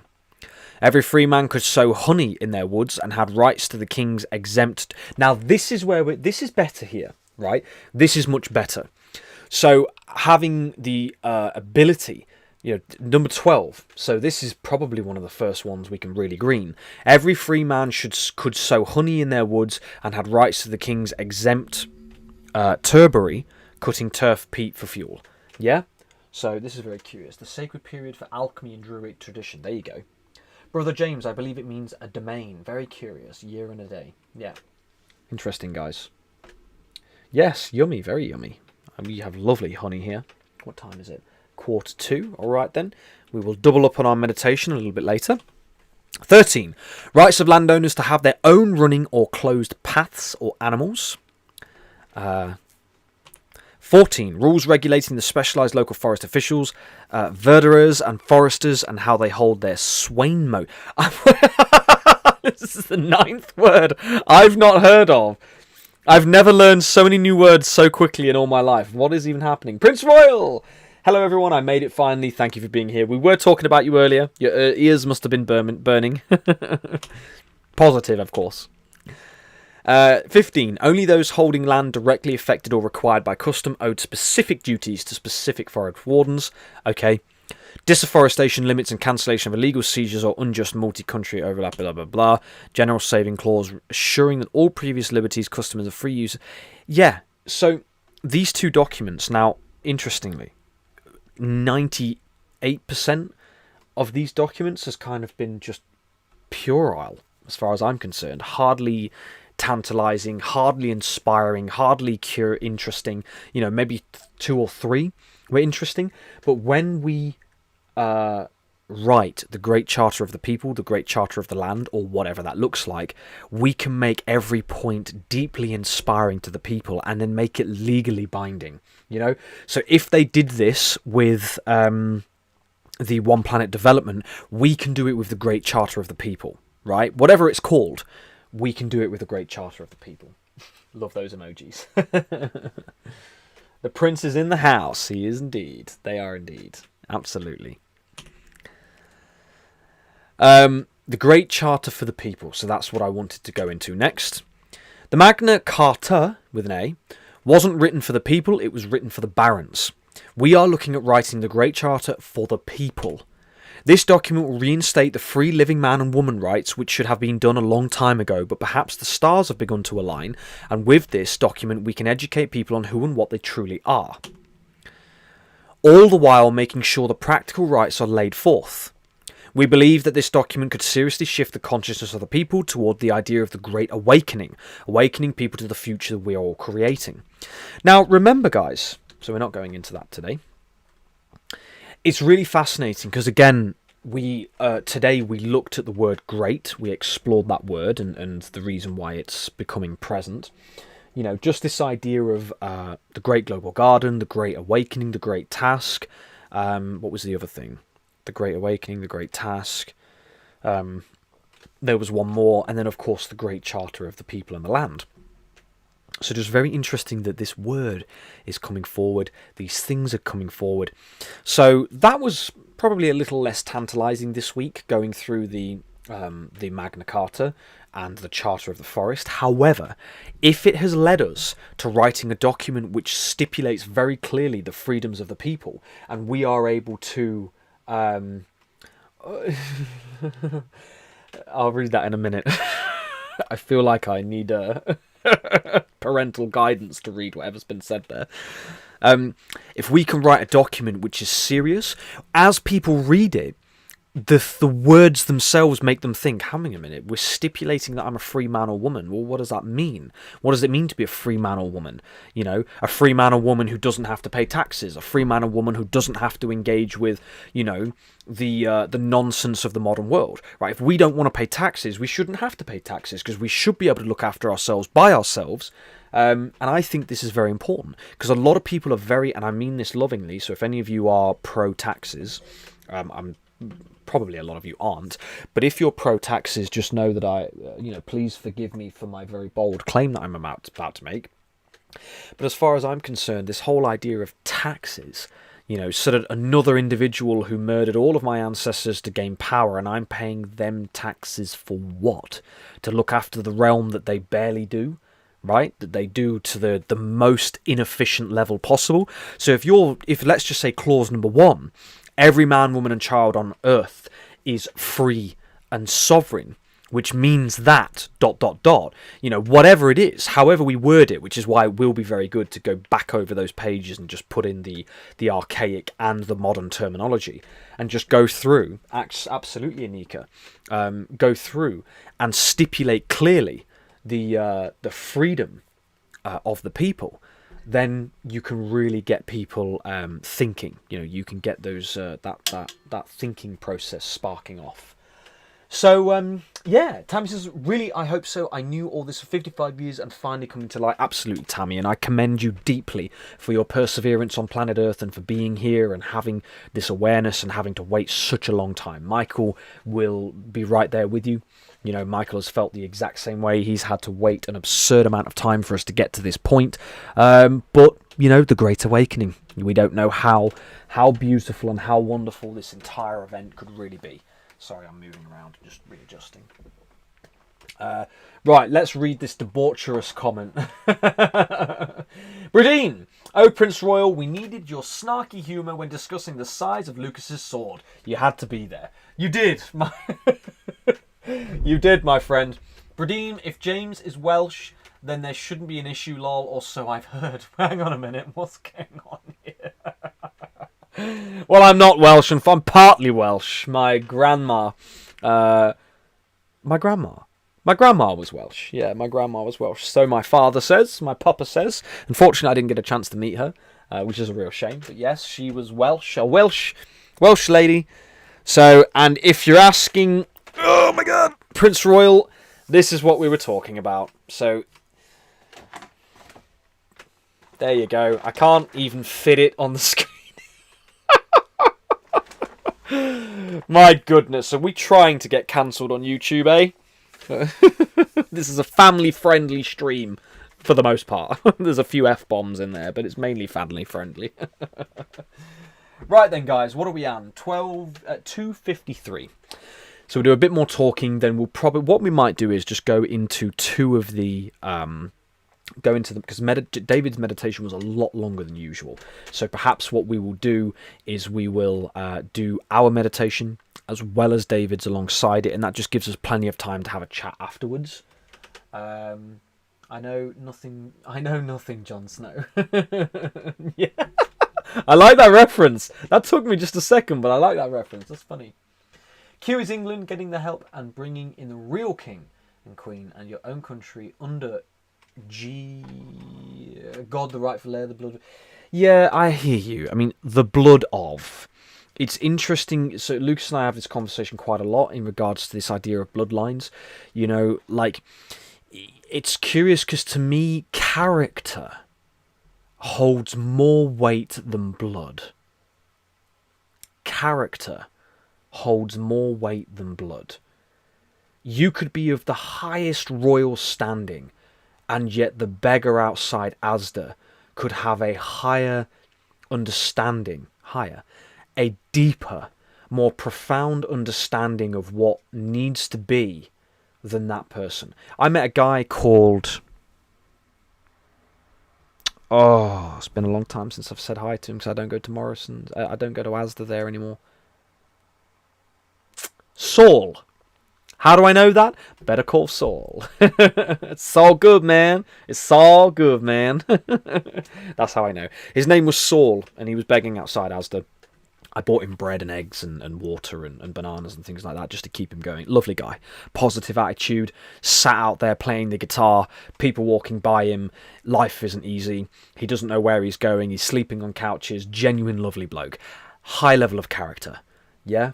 High level of character. So I'm not knocking that, by the way, Tammy, I'm not knocking that at all. It's just, again, this idea of blood, like, you know, you, beyond that, you have to be, as far as I'm concerned, of the highest level of character and standing. You know, the glory of, you know, bloodline of this and bloodline of that and this and that, like, that's fine. Maybe there's something there, maybe not, you know, in the idea of the origins of where we all come from. But I think the message, especially from Christ, was that all people, you are I am you, we are children of the one creator, and what I can do, you can do, and better. Yeah, it wasn't this side, and that went for everybody. That went for the beggar, that went for the prostitute, whatever. That went for all people. The nobleman, the whatever. It went for all people. You can do what I can do, and better. Yes, it wasn't, you know, my bloodline is this and I can do all of this and you can't. You can do what I can do and better. And that was that understanding that the miracle that is our body, the miracle that is the blood flowing through our veins, the miracle that is our soul and spirit inhabiting our body, means that we are all equal in our capacity I don't believe everybody uses it, but we are all equal in our capacity for great things. What are great things? Great in, what was our definition?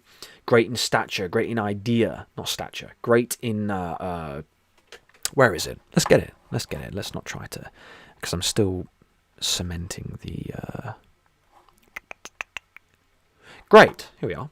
Full monitor.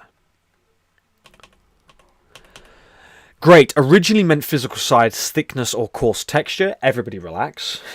Just don't bring that sword back in, please. Middle English shift. Expanded to describe intensity, high rank, and emotional physical magnitude, such as great with child. So remember, intensity and emotional physical magnitude, and then the modern meaning is a shift to wonderful or excellent. Okay, so doing great things in a wonderful or excellent way. Okay, so that's just my idea with it. It's just very curious. Lucas says, two beggars supported my mother with friendship throughout lockdown. They even insisted on bringing her cups of tea and biscuits. Morality trumps elite bloodlines. Yeah, very interesting. Meant lovingly, by the way. Of course, Tammy, meant lovingly.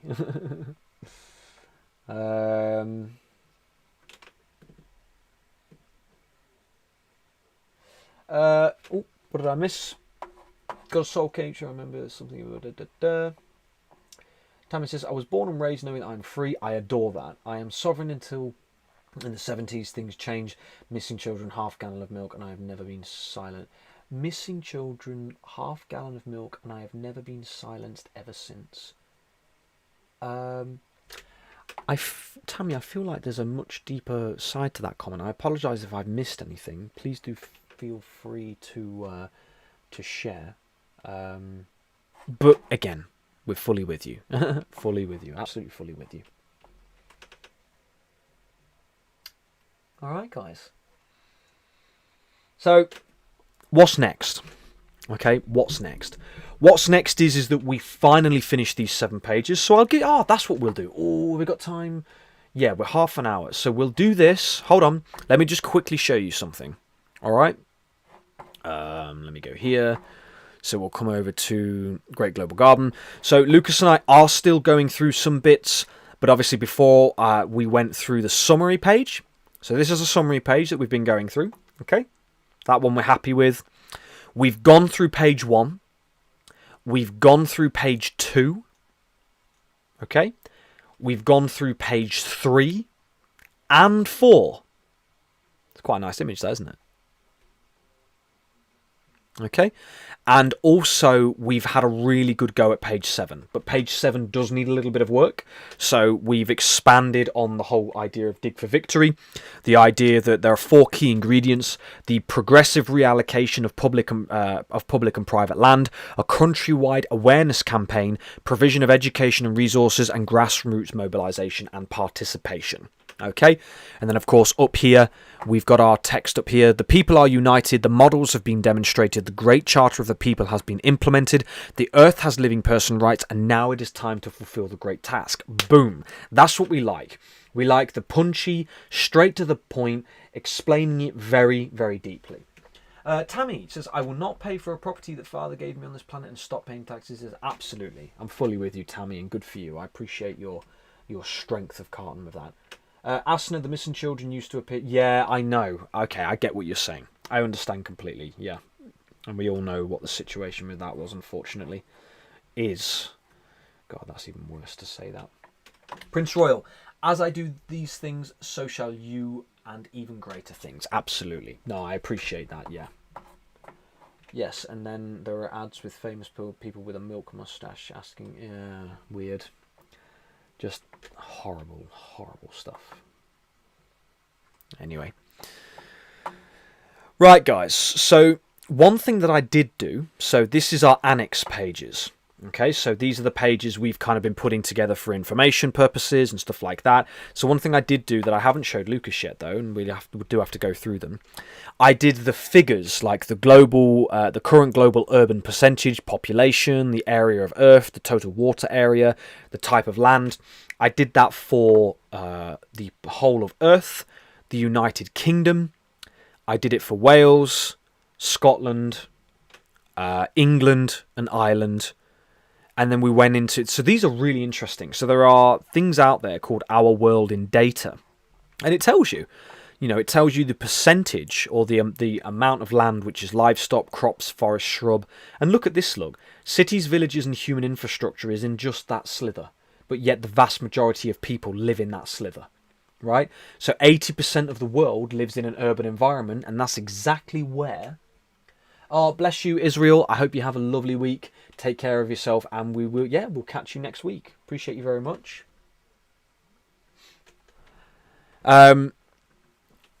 Also, we've got here the agricultural land. I won't go in it too deep. You guys will get a copy eventually. Crop type.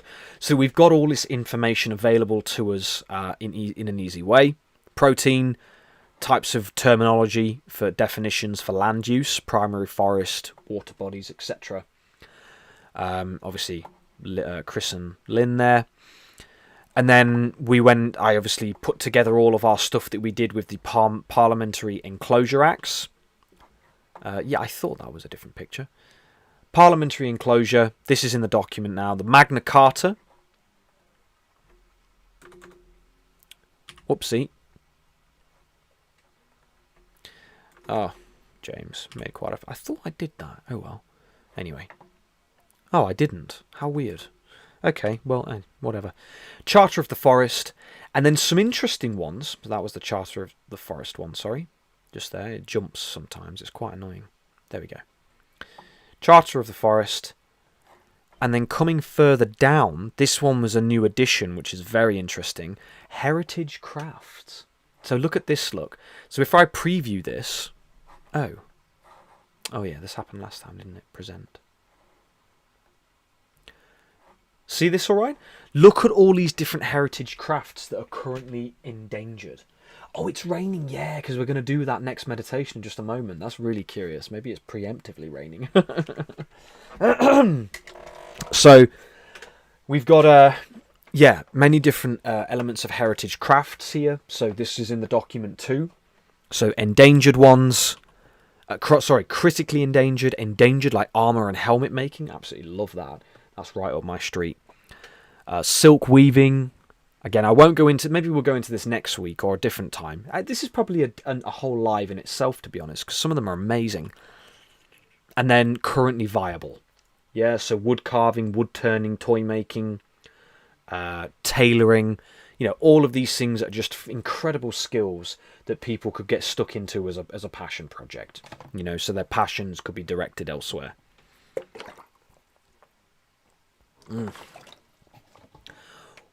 All right, guys. Okay. Are you ready for our next meditation? Let's go into it. All right, then. Okay, guys. Rosie says, Heritage Crafts is a brilliant topic. Yeah, okay then. Confirmed. Crafts are important and beautiful. So I don't know when we will do it, but we will certainly explore Heritage Crafts. Maybe next week. Maybe we do it next week. I'll sit with it. I'll go through everything. And then, I think that would be a lovely one to explore. Because there are so many here I've never heard of. I mean, where was one of them? Lapidary was one. Markery. Passimentary, which I think is the egg painting, or one of them at least, or Petrakivka. I think that might be the painting. But there's so many fascinating ones, and these are in the United Kingdom. So there's 285. 285. Excuse me. So yeah, that was what I was putting together. Didn't take a huge amount of time. So yeah. All right, guys. Okay. Take a nice deep breath in. Meg says yes, absolutely. Take a nice deep breath in.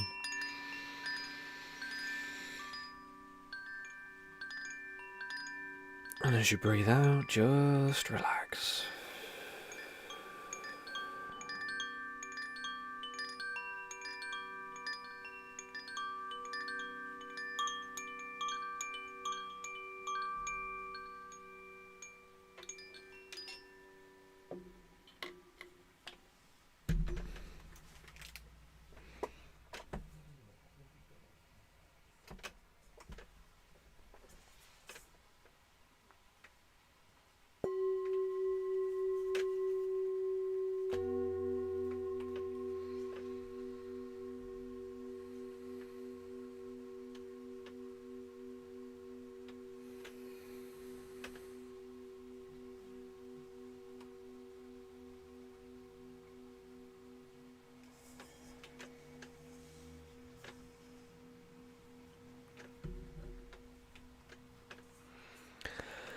Okay, guys, and again, take one nice deep breath in, and as you breathe out, bring yourself into that present moment. So in and out.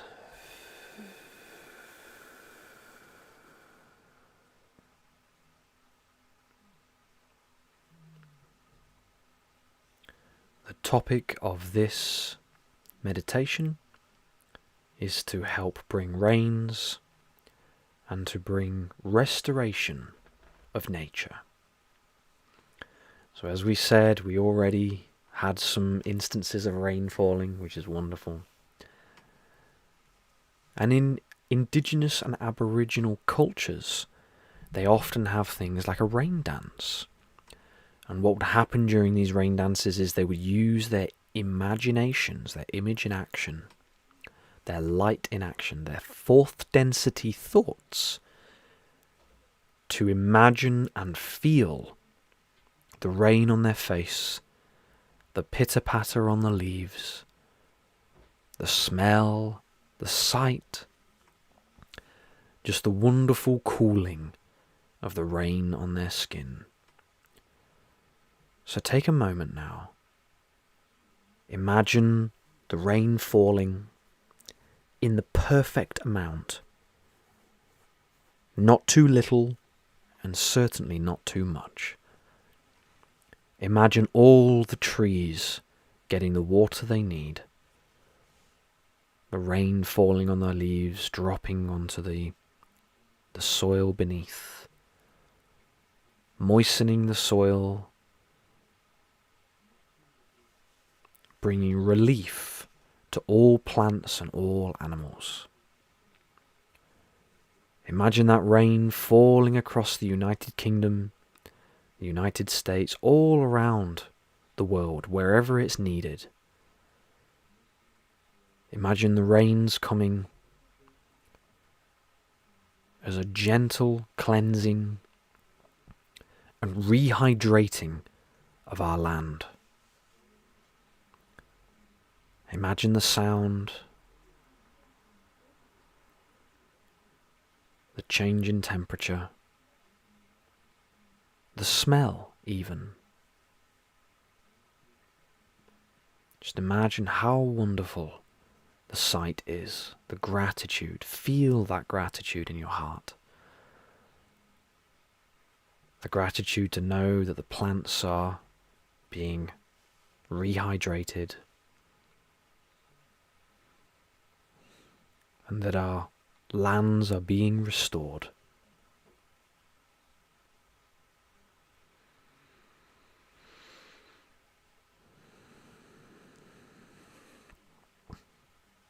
And then again, stretch your imagination a little bit further to the great global garden, all those trees restored, trees which are imperative for the water cycle, trees which bring the rain, trees which bring stability, that stop the floods, that stop the droughts, trees that give us shade, trees that give us fruit, trees that give animals shelter from the hot sun or the cold winds. These living beings of unconditional love, living beings of strength, of character.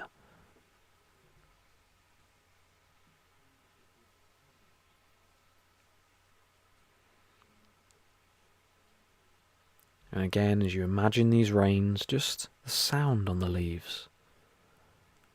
Know that those rains are coming, especially for the United Kingdom, which is very desperate for it, and especially for anywhere that needs it. Rains to stop the fires, rains to give the people hope. It is said, and it is done. Denacho Wea, it is said and it is good. Namaste and Amen. I wish to thank you for devoting your precious time and energy to this meditation, And now we allow all that is to continue the works. Stay in this space, and I'm going to seek to take us straight over to David. So again, for the moment here, you can have a moment to yourself.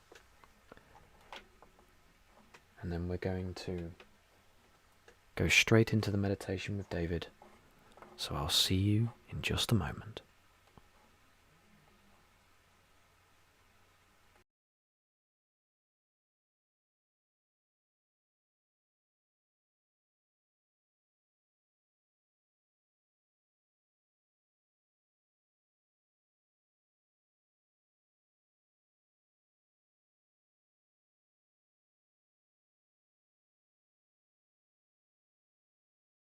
Close your eyes. Take a nice deep breath. Just let it go. And I'll have a little more water here.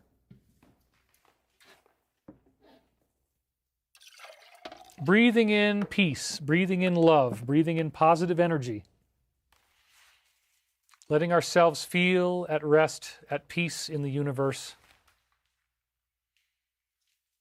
We are so grateful that the truth is coming into view. We are so grateful that this ascension process is happening now. Living in that love, living in that truth, living in the bounty that is disclosure. And just allow yourself to relax. Allow your mind to wander, following the path of your breath. Let your breaths naturally rise and fall as they want to do. Thank you for the donations, everyone.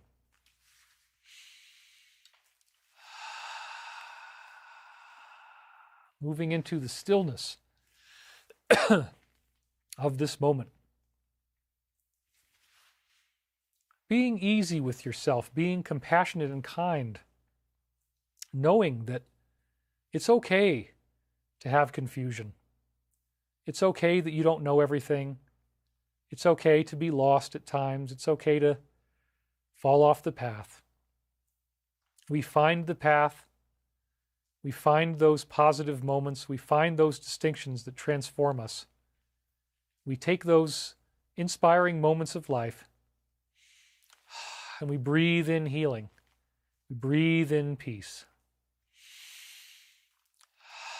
Breathe in the love that is our birthright, that is there for us to make us whole once more. The love of Christ, the love of the higher power, the feelings of intelligence, the feelings of warmth, the feelings of compassion.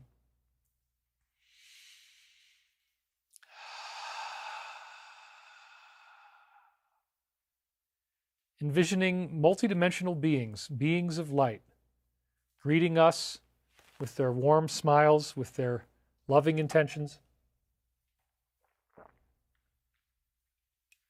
reminding us that we are not alone, that we have always been watched over, guided and protected, kept in the palm of the Creator's hand.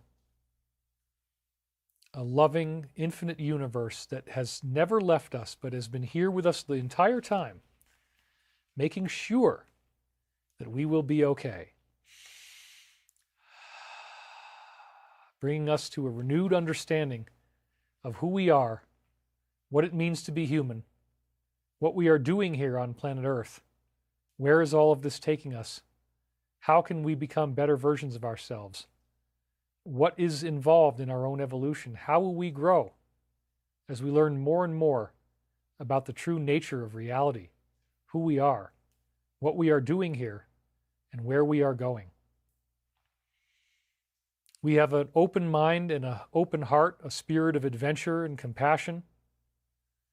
We bless all those who are suffering. We bless all those in need of prayer and healing, expanding our minds, expanding our consciousness, taking in what's really going to be happening as we get more and more disclosure. Will we have a galactic family reunion? Will we get to meet these beings? Will they show up for us? Maybe, perhaps, disclosure will give them permission where they can actually do this for us. Maybe for once we will finally know that we are not alone and get to meet our cosmic brothers and sisters remembering who we are, remembering how beautiful it is to be a part of this everlasting tapestry of space and time. Letting ourselves go deeper now, deeper into the stillness, deeper into the peace, deeper into the silence. Allow your mind to just wander. Allow yourself to feel very, very relaxed, very deeply in tune with this universal harmonic energy, this life wave that gives rise to all of those here on this planet. And we are at peace, breathing into that life wave, breathing into the remembrance of who we are, remembering that we are not alone, remembering what really is going on, and how long we have strived to be part of the grace of the one infinite Creator, how long we have strived to live in the majesty of our true divine inheritance, how wonderful it is to walk with the Christ consciousness, to walk in the Spirit of God, the Spirit of the Creator, to breathe in the living awareness of infinite intelligence, to live in that knowingness, to be a part of it, and to know that as we live with life of compassion and love, peace, forgiveness, patience, posterity, and humility, that we are allowing ourselves to become open channels to universal Christ consciousness. The message of Christ so simple: love one another, be patient in forgiveness, and know that you are one with me. As I do these things, so shall you do them, and greater things. For I go unto my Father, Mother, God. We are so grateful to be here today with each other. We are so grateful to have aligned. If any ads come up, we just hit skip and stay in our meditation. We are thankful for all that we share with one another in this time together. We are thankful for the gifts that have come and the many inheritances that we are still set to receive as the universe brings us closer and closer to a divine alignment. This disclosure step is something we have waited for many years. We are very grateful for that. We look forward to the future. We look forward to unfolding into who we really are.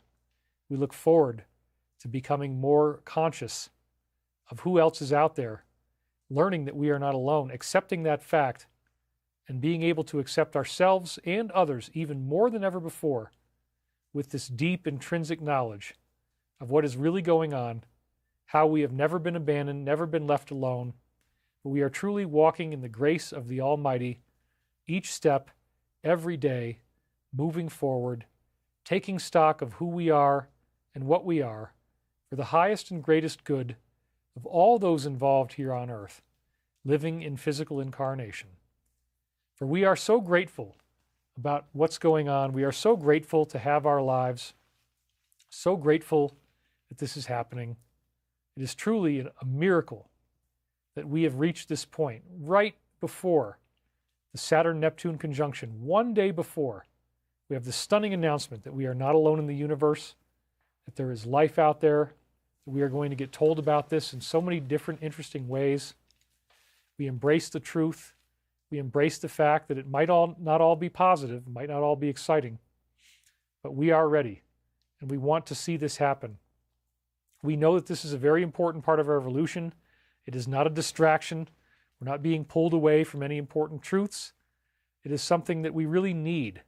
Disclosure will change everything. It will bring us suppressed technology, hidden truth, and so much that we have not yet seen, that it is just awe-inspiring and wonderful to realize that we have finally reached this point now, and that all is well as we move through this evolutionary quantum leap that is coming our way right now. We are so grateful, Father, Mother, God, for your help and your guidance in all this. We are grateful that you are helping us through this transition. We are grateful for the ascension. We are grateful for the heavenly host of divine angelic beings that surround us and guide us and watch over us and protect us. And let's send all this energy to those areas in the world where there are still wars and conflicts, where peace has still not reigned. Let us bless ourselves as we do this prayer and meditation, that for our own health, any of those who may be going through snowstorms or rain or dryness and drought, we thank you so much, Father, Mother, God. Thank you so much for the divinity that you give us, for the awareness that we are never alone, that you have always been there with us, and that we will uphold your glory to the best of our ability as spiritual individuals. For thine is the power and the glory and the kingdom forever and ever. And so it is. We thank you very much, and we are always reminded that we are loved more than we could ever possibly imagine, and that the divinity is ours to share. We revel in it, we embrace it, and we gladly resonate with others who share our perspectives as well. Thank you, Father, Mother God, and we are very grateful today that you will send this healing to all those who need it, including us and our loved ones, and all those pockets of tension in the world. Let us de-escalate the area around Iran. Let us hope we can get to a peaceful settlement there, some type of a deal. That would be wonderful.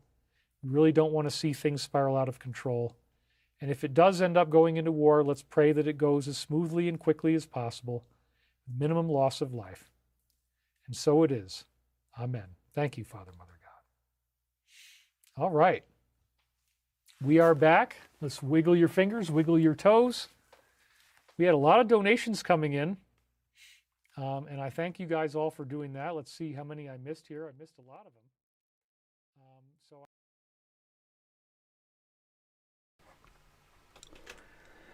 Okay, guys. Please feel free to bring yourself back. Very interesting. I hadn't clocked what he'd mentioned the first time, but I did the second time about the rains and the drought. Isn't that interesting? You know, so we, probably was, maybe that was a reason why we had rains just moments ago. Or a little while ago. Yeah, interesting. So, share in the comments one thing you're grateful for, one thing that may have came to you. We have 9 minutes, my friends. My beautiful family, 9 minutes until that's it for this week. Beautiful conversation happening in the comments, by the way. I agree with you all completely, and Tammy, I'm 100% with you. You know, this idea of forgiveness, you know, it's interesting. Forgive, to for, and give something. You know, I think it's this. Maybe there's some interesting play on the word there, but this idea of that you're actually giving to yourself. You know, because it's like there are loads of people who you know, there are people in my life who have sort of done wrong over the years, and I've forgiven, but I'm not going to sit and, you know, have dinner with that person. I'm not going to sit and go and have a walk with that person. I'm not, because the interaction is finished with. You know, the interaction is done. So it's very interesting. Oh, bless you, Tammy. Yes, this is a powerful group that I can call family. And we sure do miss you, David. Yeah. Oh, and Lydia. Oh, sorry. No, Tammy, I agree with you completely. And I really appreciate you saying that, because, you know, we all have a lot of love for each other here, you know, and it's so important for all these conversations to happen, you know, to challenge the stuff that happens in the world, because that's the problem. You know, if you have too much softness, you know, this is that divine balance of the masculine and feminine. Too much softness, and people who don't have control of themselves, who aren't strong of character, who aren't good and decent, or behaving in a good and decent way, they can cause rampage. You know, they can cause chaos, and that's what we're seeing. So we have to have that strength of character, that strength of mind and body, and live appropriately. And I think we will discover that in time. I really do think that we're at a point in humanity where we haven't seen how these interactions have unfolded before. So, Lydia, thank you so much for the $20 donation. I really, really appreciate that wonderful generosity. It means a lot to me. You guys have really been helping to keep me going. I will soon get paid from the, hopefully, we've sent the invoice, hopefully maybe tomorrow. Wouldn't that be lovely? I will soon get paid for the performing at Harlech, and then in another 3 weeks I'll get paid for the other one we did at Cricketh. So just know that any support you're providing, it is keeping me going. I've had to borrow from Lucas. I've had to borrow quite a bit from Lucas, and I'll have to pay him back when the money comes in. But you know, we're doing got to be done. I have to focus on this 100%. I have to focus on this full time, and it's working. So there will come a point when I will just be able to look after myself and not worry about money. I know that. Not that I'm here to hoard millions and millions of pounds. I couldn't give a shit about that. But I will be able to, like, if I need a new laptop, I can get a laptop. If I need an assistant, I can pay for an assistant. That's what I need. The rest of the money goes straight into the land. The rest of the money goes straight into the villages. The rest of the money goes straight into the people. Because I don't need all the flashy stuff, but I do need the resources. That's the point. We need to be able to, whilst we're in this transition, to do what needs to be done. So thank you so much. I appreciate you all very much. Meg says, I think forgiveness and acceptance goes hand in hand. How do you genuinely forgive if not accepting what is or has been?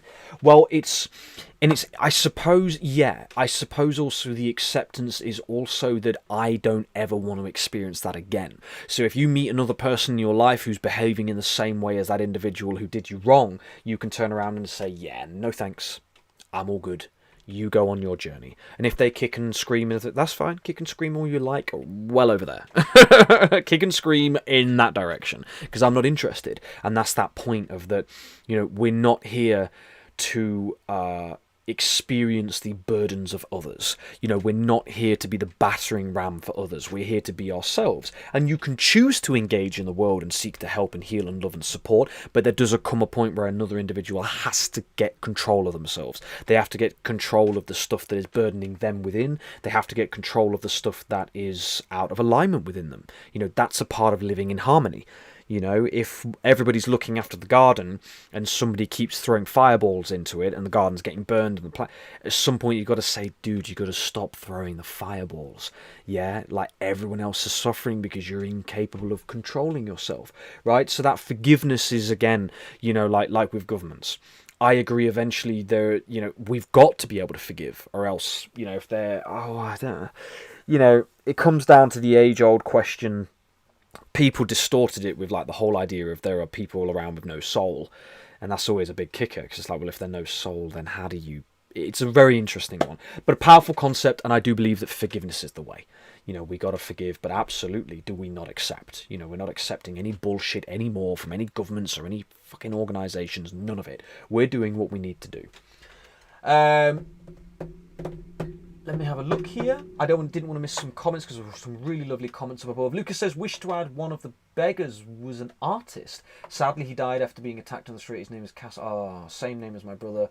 I'll treasure always. Yeah, that's lovely, because Lucas was talking about, obviously, with his mother, the two beggars on the street that really made, supported her during those lockdowns and things like that. So yeah.